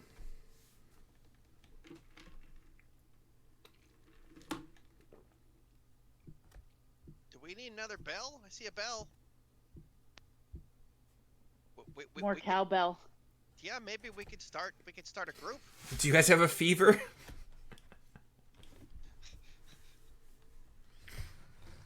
I think Syrissa gets it. Yeah, okay, thank you. Should we go get the cow? It looks like it belongs to somebody. Well, we don't want the dragon to kill it, and what's to stop the dragon from swooping down and killing it? Yeah, we should potentially remove the cowbell also. So stealthy. So, let's go get the cow. Yeah, let's bring the cow with us and see if we can find its owner. They'll thank us. Yes. And maybe they'll feed us a big meal when we get there. Well, and once we get the cow, we need to stuff some moss up inside the cowbell so it's not making noise. Yeah. You're so smart, Syrissa. I learned it from the Romans in the Teutonberg Forest. Disaster. Oh, I never heard of them. It was brutal. Most people of these lands have not heard of the Romans and the Teutonbergs. The Teutonberg Forest is where the Romans got massacred. Yeah. Oh. Yeah, read up on that. So, Syrissa will stuff some moss up inside the cowbell so it's not clanking at all. So you're approaching the cow. Yeah. Okay, that's step one. The cow sees you, notices you, goes back to munching on grass. Do we see any booby traps or anything? Give me either perception or investigation, whichever is better for you. So the first perception, I now make another perception? Oh, yeah. I don't do so good. I only got a 5. I got distracted, so I'm like, Neil, do you see anything over there? Is this like a giant piece of cheese in a trap? Maybe I can go check it out. Maybe I can go fly over there from above and see if I see anything. Excellent. Syrissa is so focused on this beautiful cow that she does not notice the millions of traps. Neil, however, flies over and give me a perception check, Neil. What are you looking for specifically?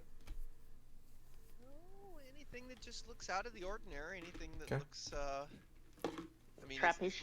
is this is he standing in a field? If he's standing in a field, I'm looking Yeah. for like She's just in a field. Concealed pits. Okay. Or yeah, like any sort of concealed. Little white rocks stacked up, like, I don't know, it's measuring distance for, I don't know, let's say like a Trebuchet. hidden behind the I've seen that movie. tree line or something. I got Good it movie. in. Between the two of you, both of you notice 0 traps.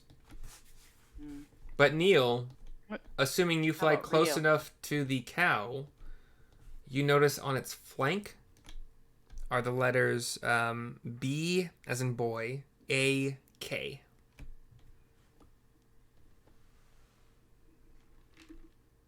Like burned in or painted on with blood? It's like a brand. Okay. Sorry. Describe it again. The letters Bravo, Alpha, Kilo.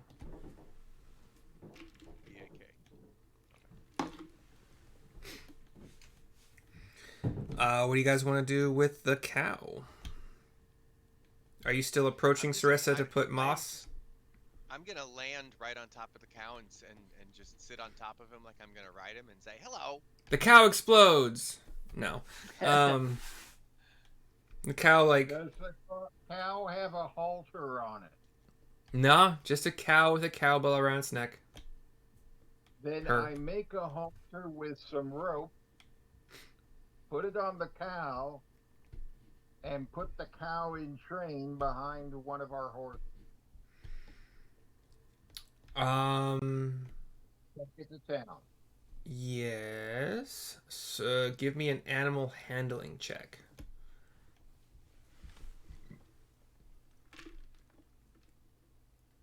Well, the first thing I'm going to do is I'm going to cast Speak with Animals. Okay. Great, I get to voice a fucking cow. Awesome. I love it. Let's do it.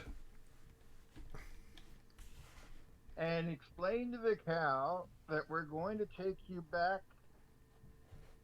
to where you were before, that nice pasture, paddock, or stall where you were fed all day long, and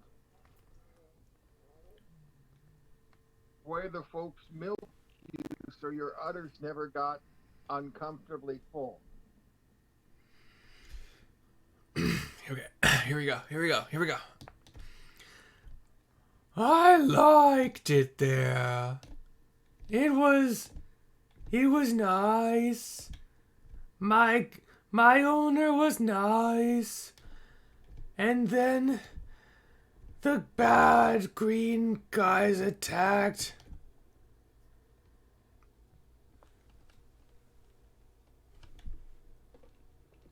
Bad green guys.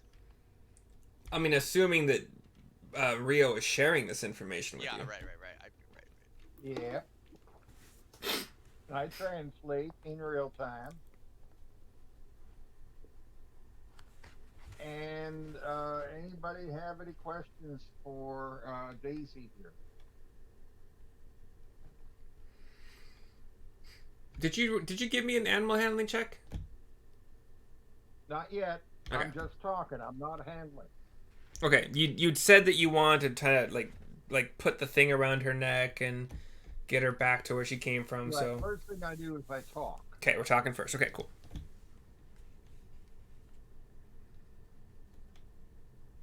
So you have this new information from this cow.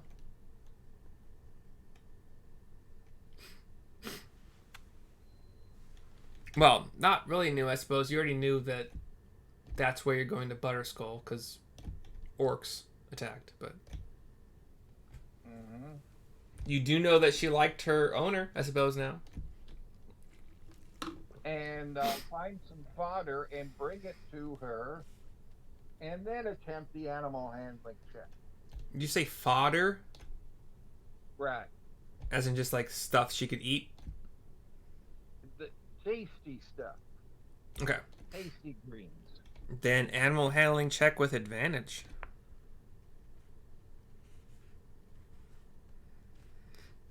And that's a 14. Okay. Good enough. She munches from the stuff from your, I would assume, open palm, as you would with horses. Mm-hmm. And you kind of see her, like, wiggle her butt just a little bit. Because cows aren't known for, like, massive wiggles, but, like, a little bit of a pleasure shake as she eats these tasty greens. And you still have to speak with animals, so she... Ooh, it's good. I follow. Okay, now I put the halter on and ask you need to be milked. That's a bit personal. But if you need milk, sure. We don't need milk now. Just Okay. asking if you needed to be milked. I'm okay for now. Okay. So, put her in train with the horses, and we're going to town. Okay. To town meaning... The closest field. So we got... Yeah, what? So you guys are you still going to Butterskull Ranch? I assume so. Yep. Yeah. Okay. Yeah. Okay. So, like, you guys are still really close to it. You still would have seen what I described of Butterskull Ranch, including, like, the pond and the farm places and the pastures and the charred remains of the barn and the smithy. This is the only thing that I knew was here, and I couldn't remember where it was, but I found it. So this is what you found along the way to Butterskull Ranch between Conyberry and the ranch. So, once you are approaching the ranch, there is a map somewhere in my collection of things. Which one of these is best? Probably this one.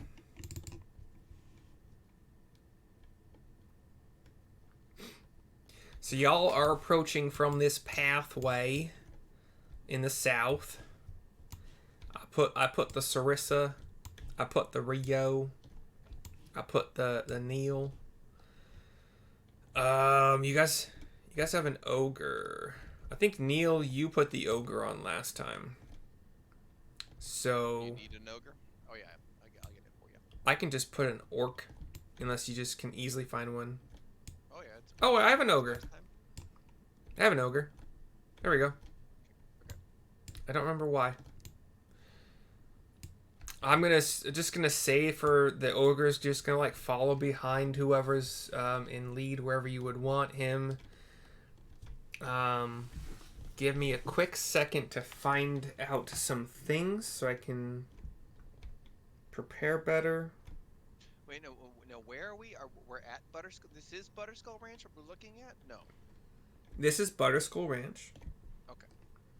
At least a portion of it. Right. To the southeast of this map is a hill. To the, like, past this field that you see the scarecrow in. To the north and northeast of this map is another hill. To the back, like, southwest, like, behind this building is a pasture.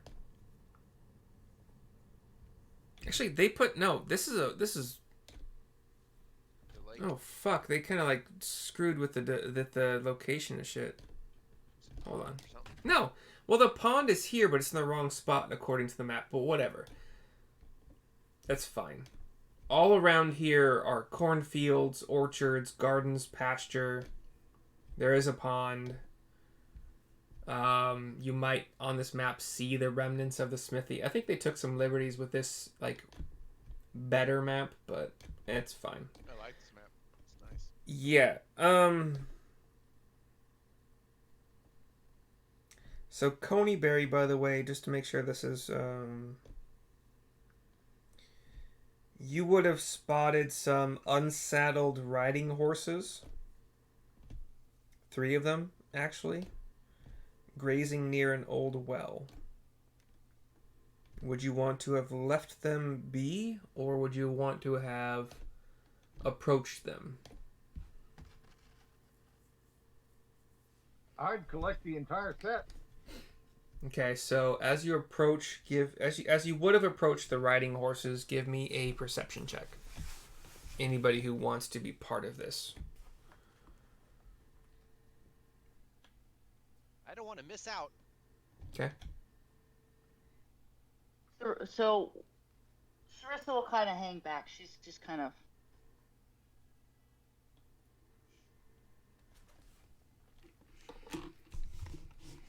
Perception 22. Okay, so you would have noticed on these horses is the Bravo Alpha Kilo brand on their hindquarters. And as you get closer to them, what would you like to do? You want to add them to your repertoire of animals? Yep, I'd run a string. All right, give me another animal handling check. And if anybody thinks they have a reason they can assist with that, they can describe why, and you can have advantage. Again, approaching slowly, not looking directly at them, being mindful that horses are prey animals. By the way, given that I think Speak with Animals lasts an hour, is that correct? 10 minutes. Oh, okay, never mind. Okay. So you could have spent your Speak with Animals on these guys, or you could have spent, if you don't want to waste another spell slot, you could have just saved it for Petunia, or the cow. I'll roll it again. Okay, so you want to do it, you want to spend another spell slot for the horses? Yep. Okay. Wait, is it, do you have ritual casting as a ranger? Pardon? Do you have ritual casting as a ranger for that spell? I don't know what ritual casting is. It means you add 10 minutes to the spell's casting time, and you do not spend a spell slot to do it. And I don't know if rangers have that.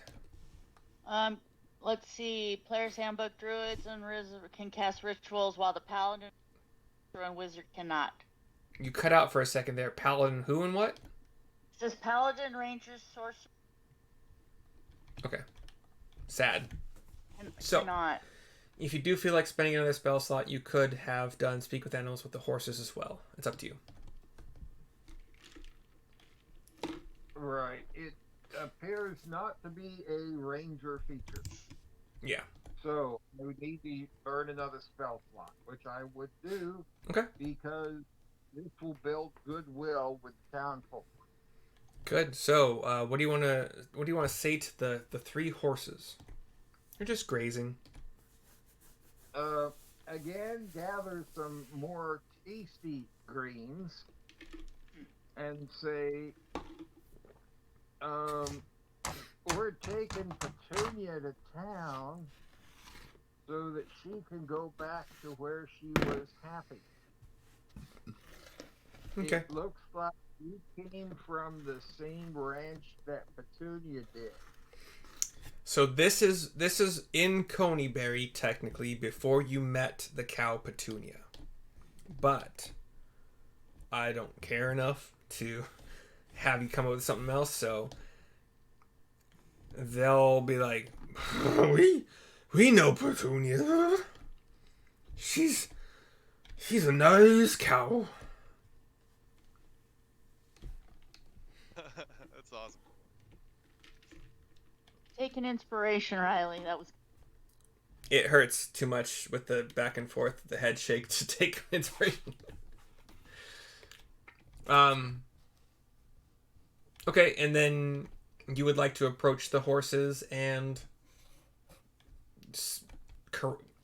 rope them along with everybody else? Yep. Okay. Animal handling check, again with advantage. This actually has a DC on it, though, so...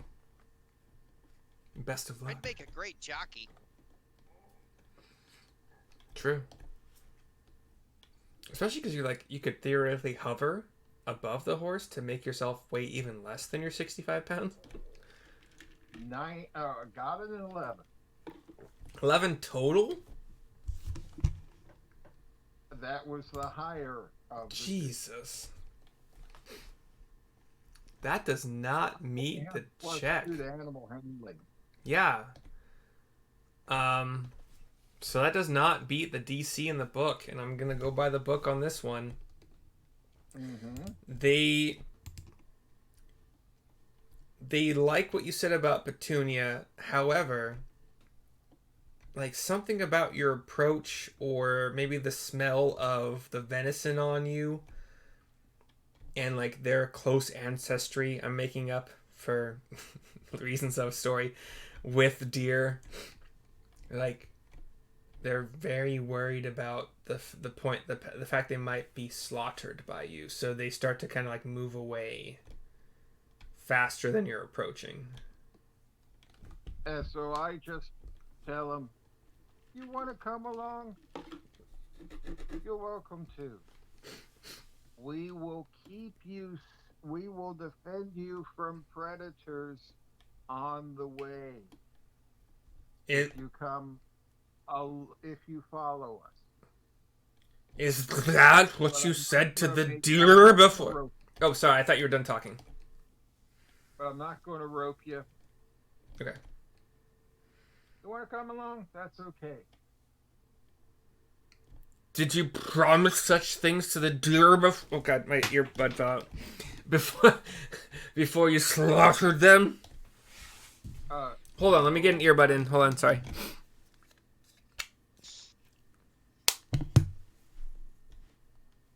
Okay, we're good. My word.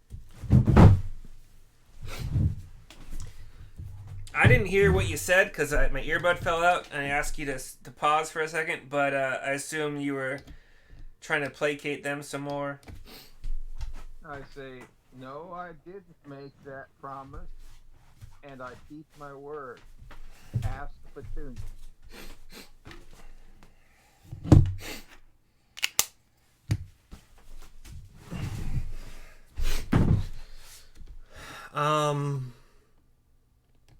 They are still keeping their distance. They are still wary. You know That's what? Okay. We bring them into town. If they follow us, that's as good as if they're on a string.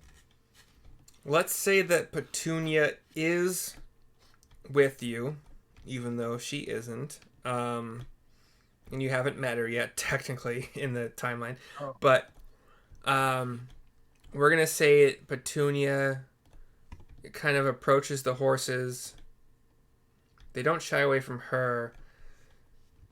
And you hear... Neil and Syrissa hear... Moo, moo, and the horses go... But Rio gets the whole frickin' conversation, and it's they gave me Rio. This elfin man gave me delicious food, and I saw him give that to you. And the horses are saying, he gave it to us too, but we smelled the deer on him, and we're scared. And the cow goes, you needn't, he, as far as I'm aware, he killed the deer without giving it promises. It was just a wild animal. And This allows Rio to make another animal handling check with advantage from the cow Petunia, who you do not yet know is called Petunia, but I let that slip.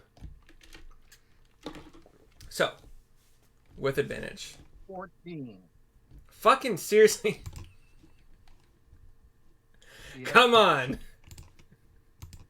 Come on, dice. We're still... God, this keeps falling out. We're still scared. But...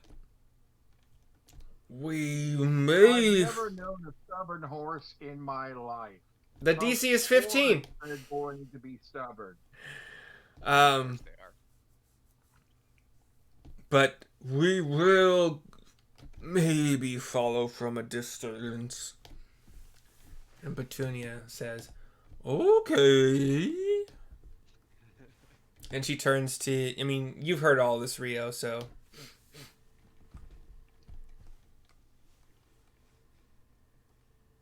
That's the best you're going to get after a couple checks with advantage at this point. They might follow. It was completely worth the spell slot. That's as good as I get. That's as good as I get. So, are y'all making your way back to Butterskull Ranch to begin your investigation? Yes, with animals in tow, I suppose we are. Petunia for sure. Whether or not the horses follow or not will be based on some off-screen rolls. So you have the map. Let's say there are a couple pigs in the field to the right of where you guys are. Maybe one in the trees somewhere. Their locations aren't necessarily super vital for now. But if you would like to know exactly where they are, I can put some pigs on the map. What would you like to do on this map? And if you want to note a leader who kind of drags all of you together so that you guys are kind of in one spot, or if you want to move around yourselves. So before we, I'm still confused. Like, so when we arrived at Butterskull Ranch, you described a scene of chaos, right? I described not a lot of chaos, actually. So the ranch is nestled between two hills, a ramshackle wooden fence, cornfields, apple orchard, gardens, pasture land. The path that you were on it was described in the block text. You see the farmhouse as is, and then the only thing that was kind of weird and chaotic would be the charred remains of a barn and a smithy that were burned to the ground. And they're not on this map. They are. I think the reasoning is that they are not vital to this at all. This whole map in general, aside from just fluff for the map. But you could say that they're probably in this northeast corner of the grassy part, just to the northeast of the home, the main building. They don't play a part in this part of the campaign. Does it look like they were destroyed by dragon's breath? They were burned down, and you have met this dragon. And you know it is an ice dragon. That's right.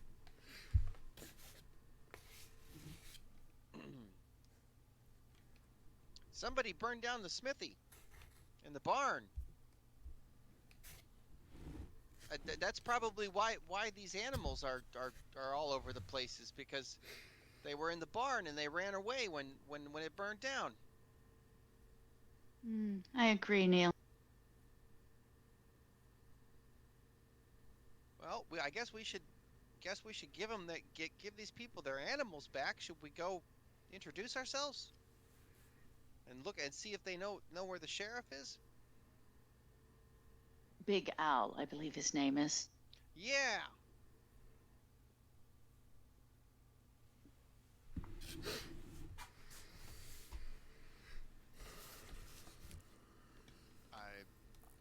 around, seeing if everybody's agreeing with me. And if everybody agrees with me, then I would say that we should march right up to the. Let's see. Can we? Do we have to get through this gate right here to get, or where's the front door? Front door is the front door here. This thing. This map has changed a lot from what I'm looking at in the frickin' book, but I'm trying to. So what you are looking at, the front door that the thing that you think might be the front door, I think is the front door. And from where you are situated, you would see stairs that begin on the right and lead up like 3 steps to the front door going left. If that makes sense. So let me. So say that this is the ground, which it is. The stairs go up this direction, and the door is this direction. As if like your porch was just weird, yeah. Yeah.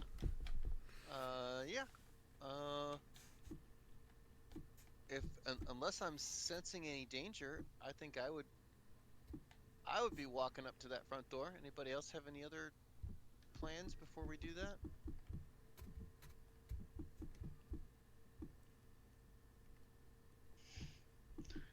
Syrissa's just might recon all the way around. Okay. So that's the first thing someone has said that makes me ask for a perception check. Well, I think it would be appropriate for me to use my perception to see if there's any tracks, any sign of forced entry, any sign of violence. I'm going to say, so those are the things you're looking for. One roll will give you all or none of it, depending on the roll. And a 12. Okay. And also, the farmhouse is a 2-story log building with a pitched, shingled roof and a stone chimney. You guys can all see this. The wooden doors are set with iron handles and hinges. The windows, this is the first time windows have been for sure mentioned, are fitted with wooden shutters that can be bolted and shut from the inside. So they're inside the building. All the shutters are open when you guys arrive, so you can see inside, as well as you can with like your vision, perception, whatever. With a 12, as Rio goes around the building,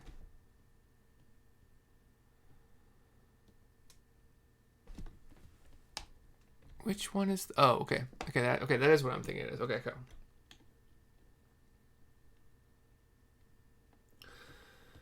Okay.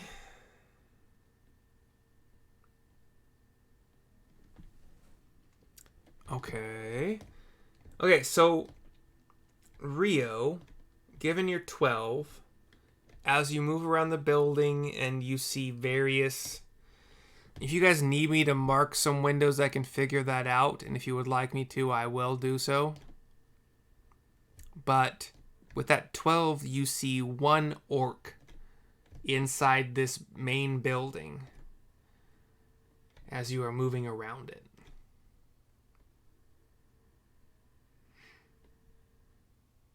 They are kind of just moseying around. They don't seem perturbed. They don't seem on alert. The one orc that you saw.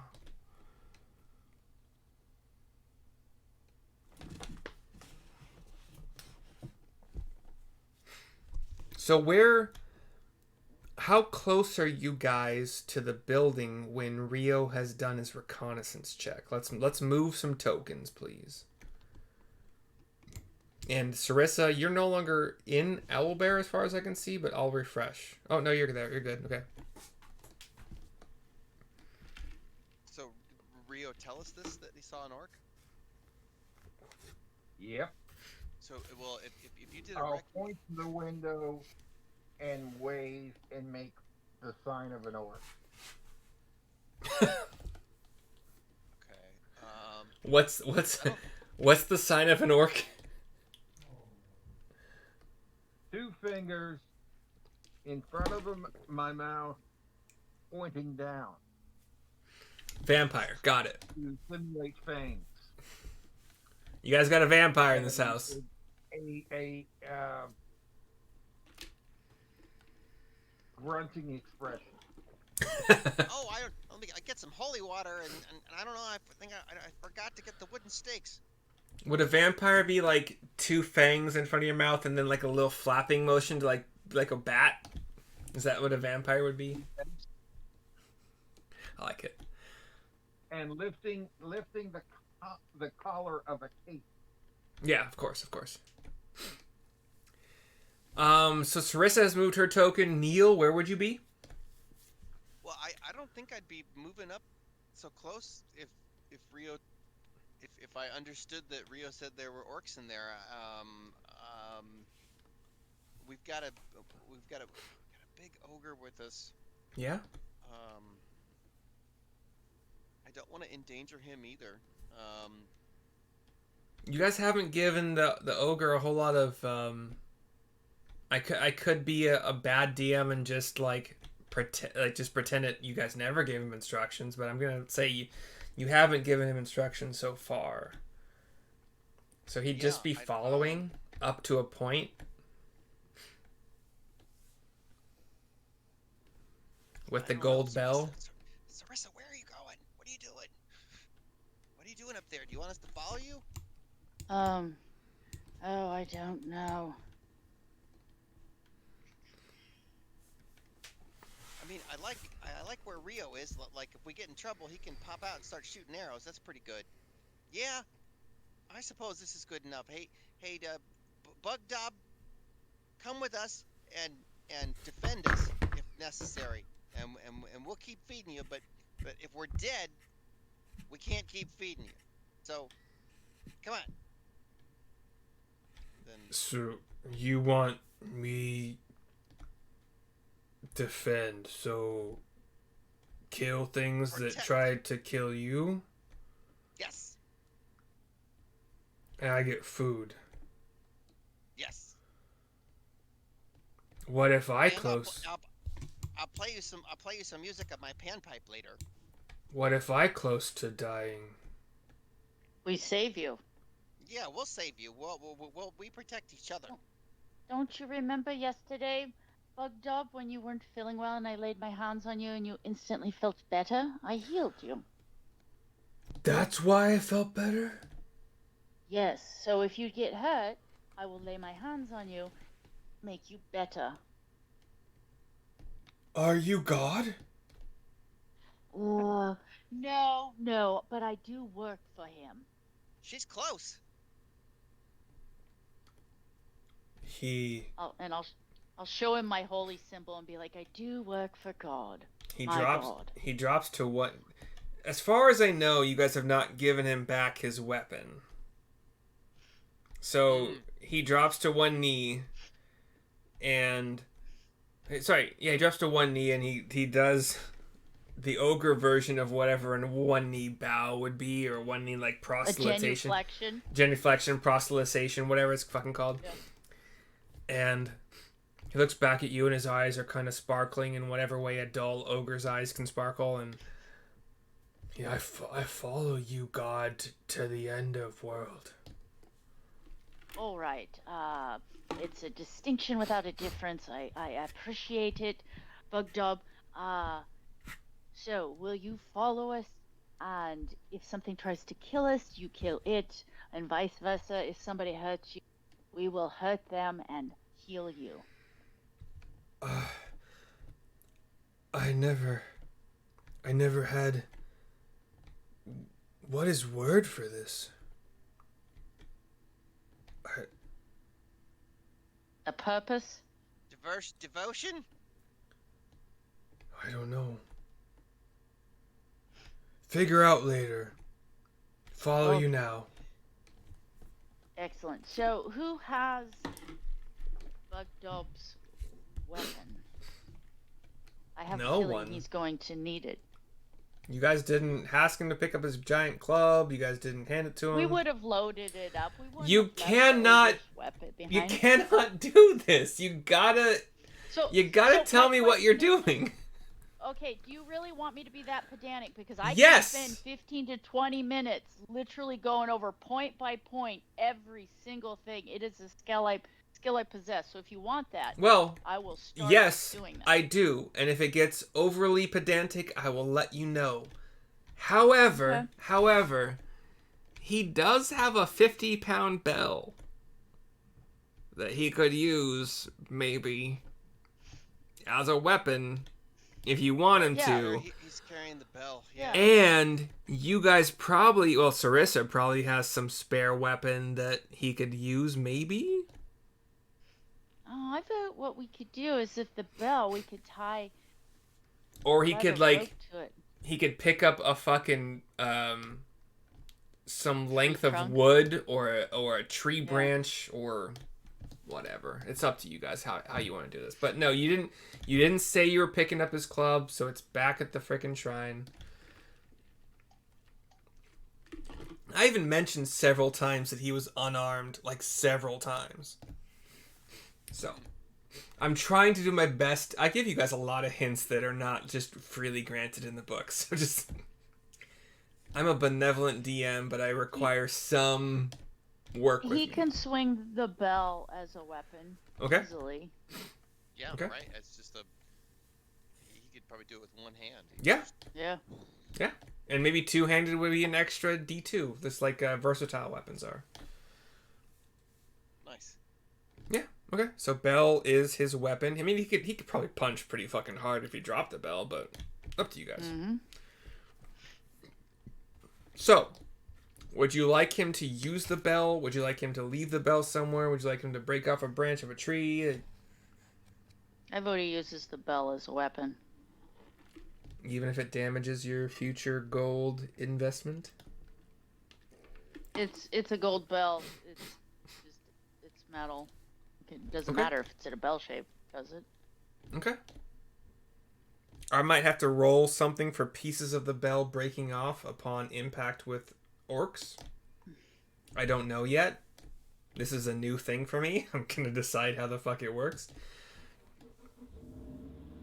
But Rio has circled the entire building and told you that he saw one orc inside.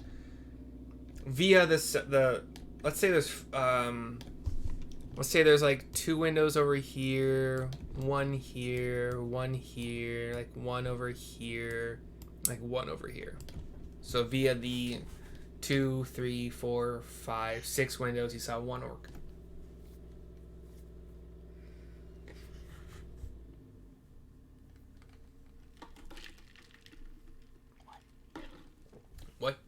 What you gonna do? What you gonna do when the orcs come for you?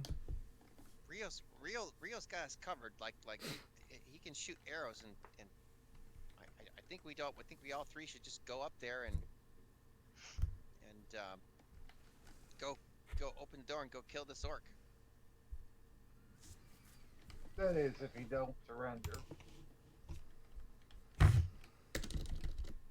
That's true. He might not even fight us. Exactly. I don't think All he right. belongs here, so we have to be ready to fight. So we'll go up to the door. We won't knock. We'll just open the door and invite him to leave. Okay. So where is everybody when this is happening? And it's an orc that's inside or an ogre? There's one orc that Rio saw. Oh, one orc. Rio Okay. saw. All right. I'm gonna say that the bell works practically the same as a great club. I'm okay with that. Yeah, I mean, gold is a super soft metal and doesn't make great It's weapons. still but for a blunt 50-pound. Yeah. trauma. Yeah, it's blunt force trauma. It's a soft metal, but it's gonna fuck you up because it's heavy. For sure. It's very dense. Yeah. It won't bend as fast as your skull caves in from the impact. Exactly. Bugdug, that's an awesome weapon. Let's go get him. Bell hand.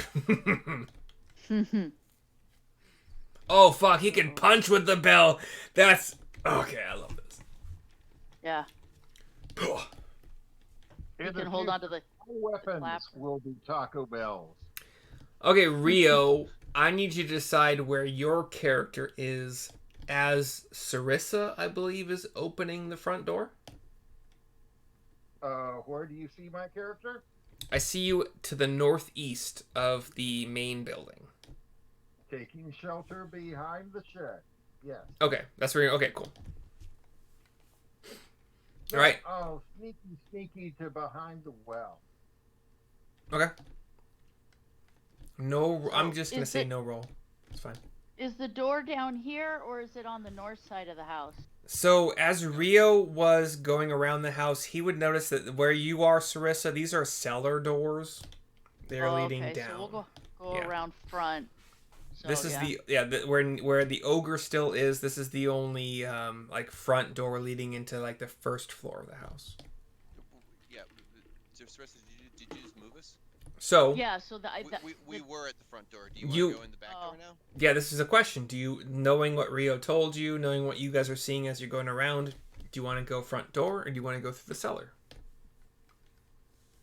the cellar's on the back side up here, right? It is where you are right now. Yes.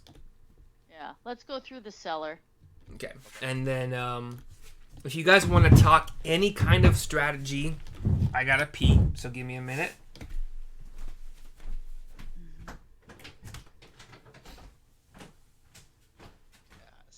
Strategy would be we gotta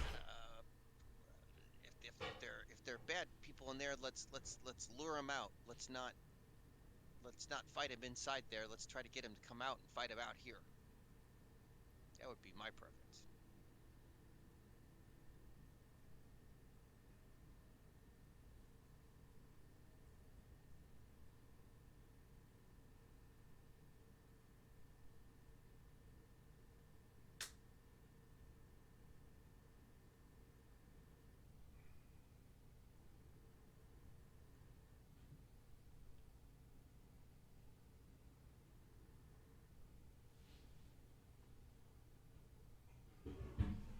Sorry, what was that, Neil? I was sitting here talking away and like, oh, I'm muted. Oops. I was just saying that I think we should lure, if they're, we gotta fight people, we should lure them out to fight us out here. Here we can move around and we can hide and duck and run and we don't know what's in there. So I'd say we make the bad guys come to us. Fuck. Excellent. Okay. So, who is opening the cellar door? Can I tie off a rope on the door handle, and then as I fly away, I'll yank it open? You with all of your gear, you weigh 65? Yes, right. Okay. I'm assuming you're flying. You want to open the cellar. It's a double door, so you want to open the one on the right side of on the map. Yes. Okay, that's just the one closest to your tune. And you want to fly directly like away from the center of the cellar doors. So like. I guess I would have to fly more like this direction to Yeah. pull it up like that. I would allow it. Yeah. So I'll how like by the let's see. So if I attach, let's see, if I use 10 foot of rope, then I could get to about here before the door opens, and then to get the door open I'd have to maybe move another 10 feet, so I guess. So what I'm thinking as far as physics go, if you're flying straight up, which you're saying you're not doing, that would only probably open it like a partially. If you're flying directly to the east, as far as this map goes, that's your best chance of opening it, like parallel to the ground, easily. If you're flying at an angle, you'll open it, but it'll be slower and harder because of how physics works. Well, what if I'm not even flying? Like I don't need to fly. You want to walk? I'm just walking. And then are you tying the rope around your waist, or are you holding it in your hand?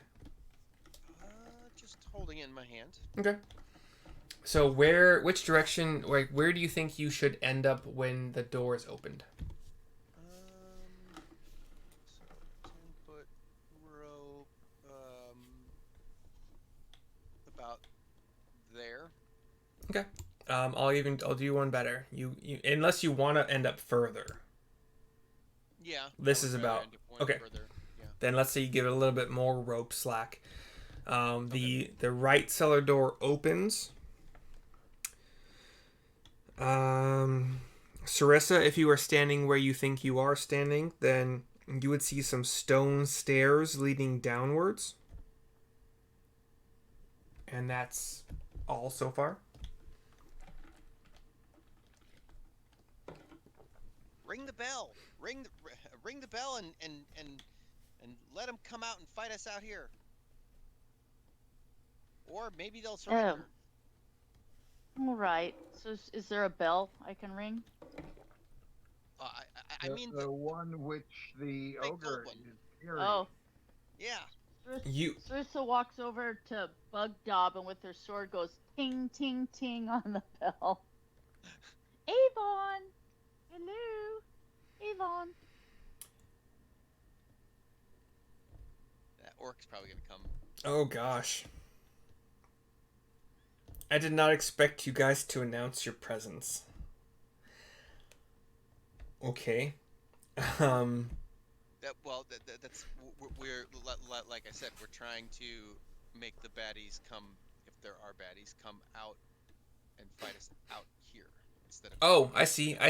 Okay. Let me figure out some logistics for a second. Fuck, this is gonna be insane. It's 6:22. Should we save it for next time? Because if it's gonna be crazy, I don't want to get into it and then have to, you know what I mean? And then get the momentum going, and then we have to stop, and then it takes an hour to get back into the battle. We can get through one round, I think, effectively. Maybe even two, because the first round is going to be a lot of movement. I'd rather, if we're not going to get through the whole thing, I'd rather just wait. The first round, however, may be a lot of the information that you are needing going into the actual battle next time we have a session. So next Sunday, theoretically. It's entirely up to you guys if you want to save this for the next session. Let's do. I vote we do it all at once, because what'll happen is we'll get into it. We say we're gonna think about it. We won't. We'll then forget. You guys do not talk at all during the break. We'll have to revisit it anyway, so we might as well just do it next Sunday when we can just do it in one fell swoop. I can even do you guys one better and progress things. Because I have not actually, like, this book says you gotta decide where these fuckers are in the house. And I have not done that yet. But it would give me some time to do it and decide how far they're gonna run or dash, etc. Maybe, like, jump through some windows or some shit like that. So, yeah. Do you guys have your tokens positioned where you think they would all be, including Bobdug?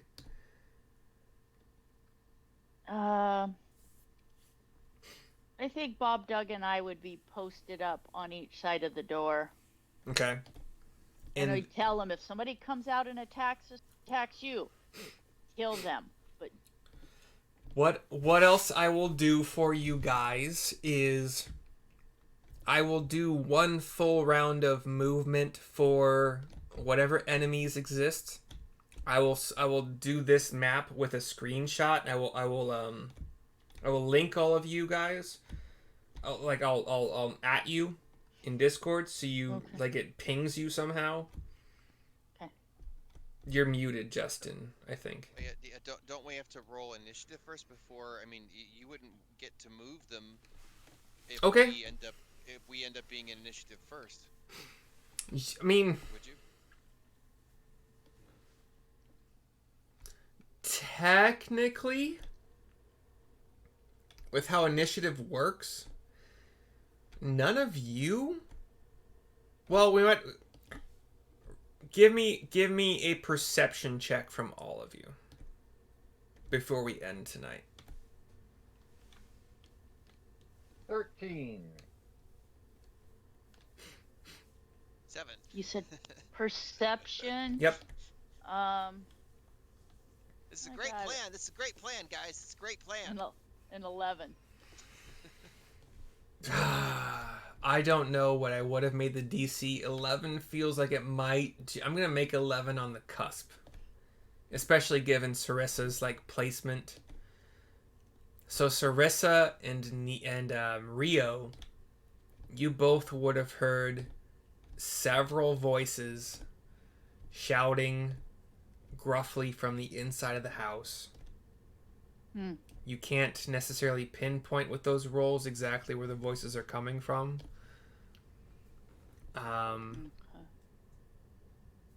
But you've heard distinctly more than 5 voices. Do we have time to light the house on fire?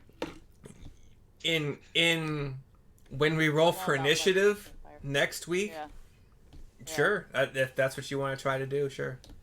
Set it on fire. Just douse it with some oil. Let me. Oil.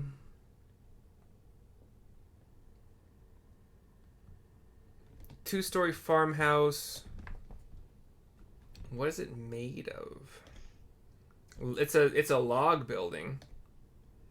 So probably shakes. What? What's a shake? Shakes. Cedar shakes. It's a shingle made out of wood. Okay. It's planes of cedar that has been split along the grain, and it makes shakes, and they lots of houses would just be covered with them. You keep saying shakes as if I know. I still don't know what that means. Are these like planks? Okay, it's a plank. Okay. Say maybe 3 inches thick. Okay. Out of could be pine, could be redwood. It's so split along the grain, though. It's not cut. They're split that way. So you take wood would be a hardwood. It'd be a softwood. You take a cylinder, like a log of wood, and you cut it so that it would fall. No, you split it. Okay. You don't cut it. You would almost put like a wedge in there, and you bang it, and it peels off in planes, in square planes along the grain. Well, that's kind of what I was trying to say. Like, you're kind of cutting a spiral in such a way. Cut. It's a plane. There's no cutting. You're wedging it in, and the grain is breaking itself. Yeah, I'll just put a picture in. Yeah.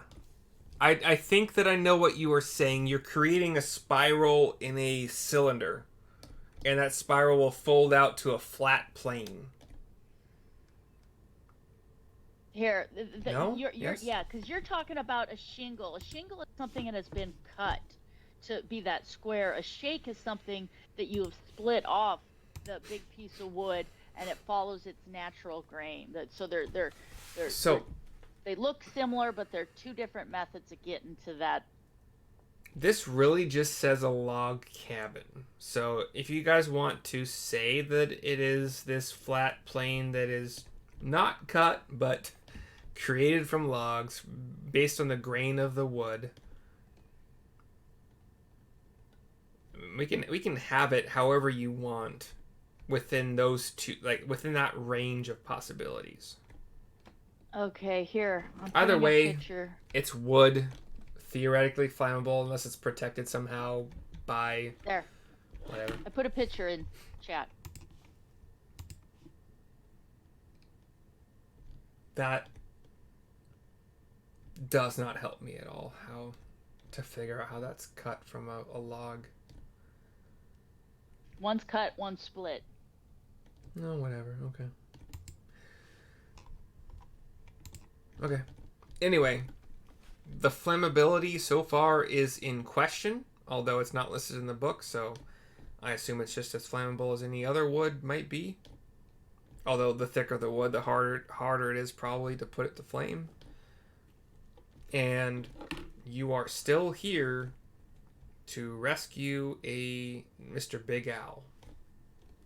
So consider whether or not you want to set his house on fire with him so far in a location you do not know. Yeah, we might not want to burn his house down. And there might be a lot of butter in there, stored in skulls. Right.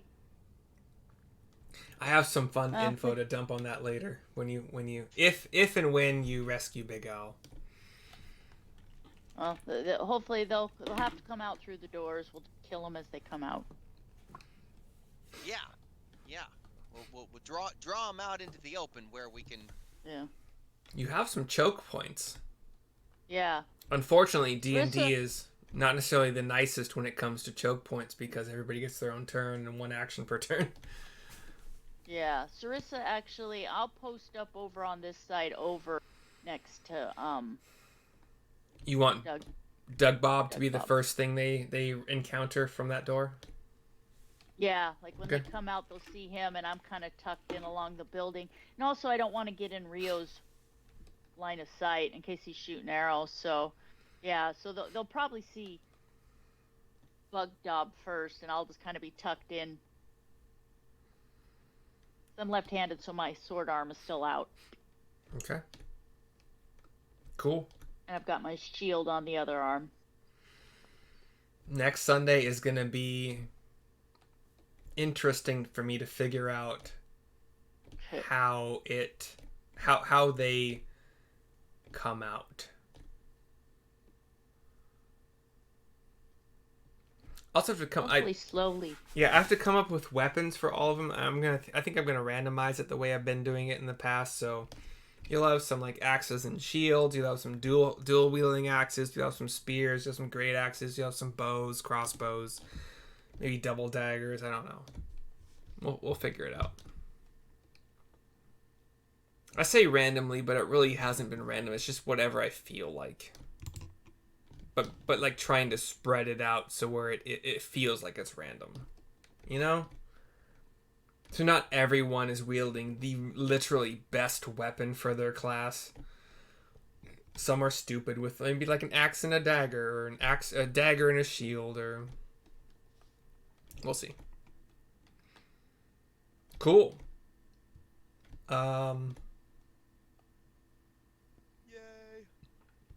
So I think that's it for tonight. I like this map. I might have to beg this map off you. I like this map. I literally, I'm so happy that people have created these things, because I just typed in good maps for Dragon of Icespire Peak, and I found an entire Google Drive, I think via Reddit. And nice. Every map we've been on so far, and maps you guys haven't seen because you weren't playing at the time, also are from there. And they've all been super great detail and beautiful. And this one is the first one that has not matched what the map in the book says as far as like the layout of land versus everything else. Although maybe it actually it does. So are these like pre-made drawn things that they're importing one at a time, or is somebody going in with MS Paint and painting all this? Like, how are they doing? Here's the thing, actually. This map may be actually correct. So the cornfield to the bottom right is actually much larger than on this map. And to the southwest of this water that you see, which is a pond, to the southwest of it are the gardens. To the west of it is a giant pasture and the destroyed barn. To the northwest of it is the destroyed smithy. And to the southwest, like beyond the gardens, is an orchard, and beyond that is a gigantic cornfield. So this map is focused only on really the parts of it that matter for the battle. The ranch house itself. Yeah. Nothing else matters for this battle according to this map. Like, there aren't random orcs in the fields. This is it. This is where they've all decided to spend their time. At least for the portion that, whatever. So actually the map is accurate. Now that I'm looking at this more closely. Yeah, actually, okay. Now that I'm looking at it again, that's nicer. It's nicer knowing that they didn't just, like, fucking ignore everything. But we'll see. I mean, fuck it. If you don't save Big Al, maybe you guys can try to spend some money and hire some people to rebuild this farm and then have it be a cash cow for you. I don't know, but you would probably... I fancy myself a farmer. You'd probably want to Syrissa's save as many people as you can, I would assume. Potentially we could turn it into a bed and breakfast scenario. What? It's a thing. People pay money to leave the city and come stay in the country. Apparently people like living. It's a thing. They'll pay us money. Oh. We'll discuss afterwards. Off topic, but still D&D related. I have an XXXX girlfriend several X's ago. But my longest running girlfriend, we played World of Warcraft together for a long time. We were long distance for a long time. She fell on some hard times as far as whatever. She's been interested in D&D, but as far as like playing every week is probably not going to be a thing that she can do. But I was thinking of extending to her an offer to have her and maybe a couple of her friends. She's a Twitch streamer. She plays video games and has not a gigantic following, but she does okay, and I was thinking maybe like letting her and a couple friends join us, not necessarily in a one shot, but as like joining the three of you for some adventure that's in the book that is not like we bump into them along the way. Like they could be another rival troop or just like a traveling group that blah blah blah, But if that's okay fun with you, I'm thinking about extending her an offer for like that one shot. Just she and I played in a homebrewed campaign that lasted literally one session. I was a dwarven druid. She was something, and lasted one session. We fought a cockatrice that turned to stone one of our party members, so we had to drag him back down the hill to the town to get. But after that was like her first and only D&D experience, I think. But when I went home for holidays, for Thanksgiving, my mom said, "Hey, I want to invite her to lunch, and if you want to come along, that'd be awesome." And we had a good time. She's a nice gal. She's doing great. She's healthy and happy and still expressing interest in D&D. We could play a game. It'll be fun. Yeah. Okay. Oh, she has to wear a wig and dress up though. Yeah. I will let her and her friends know. They're all fucking nerds, so they might. So. That would be awesome. I'll extend that invitation. I'll try to... I mean, it doesn't fucking matter. I can work in the meetup in like the first 10 or 15 minutes of the session. Just, it doesn't matter. It's random. It's easy. So, okay. We can show up somewhere and find another group of adventurers huddled down and be like, "What are you doing?" They're like, "Well, yeah. So are we." Just together. The only thing you guys have to be aware of is that I know she has so little experience with D&D that it might take longer for everybody's turn that is not you guys. That's fine. So as long as you're okay with that, and maybe like some extra RP to get to know each other for a second before It gives us more time to role play. Yeah, exactly. Which I fucking love. Me. Rio, you've been quiet for a while. How do you feel? What's going on? That'd be all right. All right, sounds good to me. Hey, John, where are you from originally? Daddy was in the oil business. Oil, okay. So Like Texas or Oklahoma? He spent a lot of time with Fred Phillips, yeah.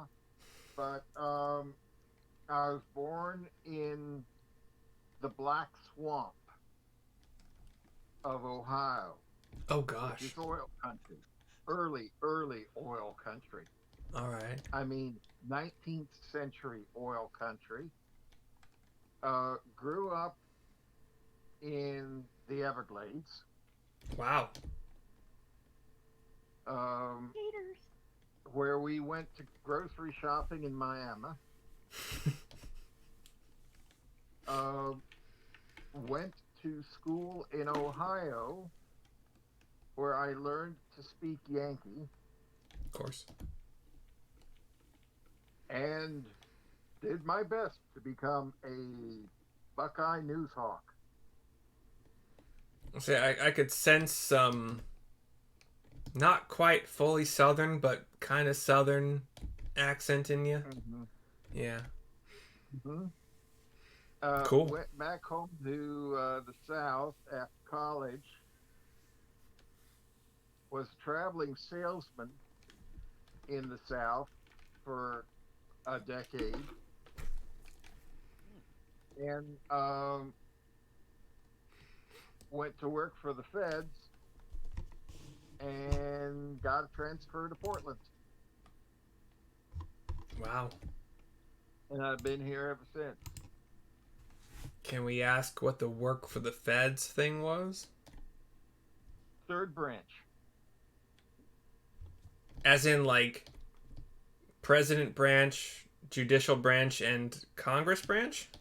The three branches of government are legislative, executive, and judicial. So judicial is the third? Right. Okay. I didn't know the order of the branches. Right. I went to work with the order in which they were founded. Mm.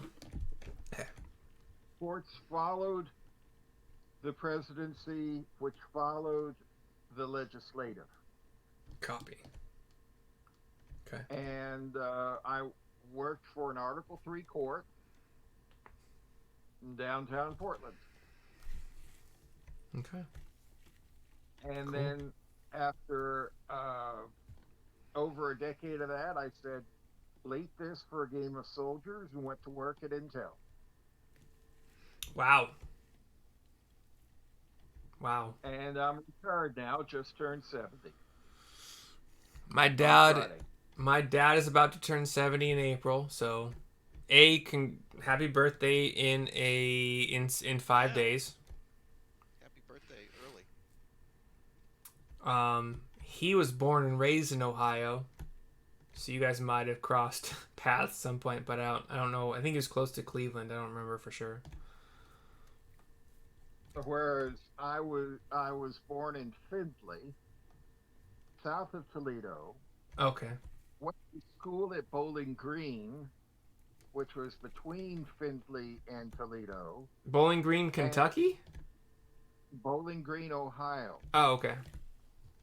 There's Bowling Green State University in Bowling Green, Ohio, Okay. with famous alumni Lillian Gish, Mark Spitz, and Tim Conway. I feel like I And know who then Tim there's Conway is. Kentucky University at Bowling Green, Kentucky, Okay. which is the big basketball school. Gotcha. And Cool. I worked in radio in Toledo. Okay. Awesome. Well, you were much more vocal in today's game than normal, and I was happy about that. I just haven't had a lot of opportunity to get to know you, so It's been Well, it's you got to figure that a ranger spends a lot of time by themselves. yeah, and that's kind of what I figured was the reasoning. Not like you're socially anxious like in real life, but that you're playing a quiet loner kind of ranger guy. Yep. And these two talk so much. Yeah. But because you encourage us to. I just hope that everybody feels like they are getting the amount of RP in combat that they were kind of hoping for, and I try not to cut you guys off, and yeah. Anywho, Yeah, for sure. that's a pretty good stopping point, I think, for tonight, and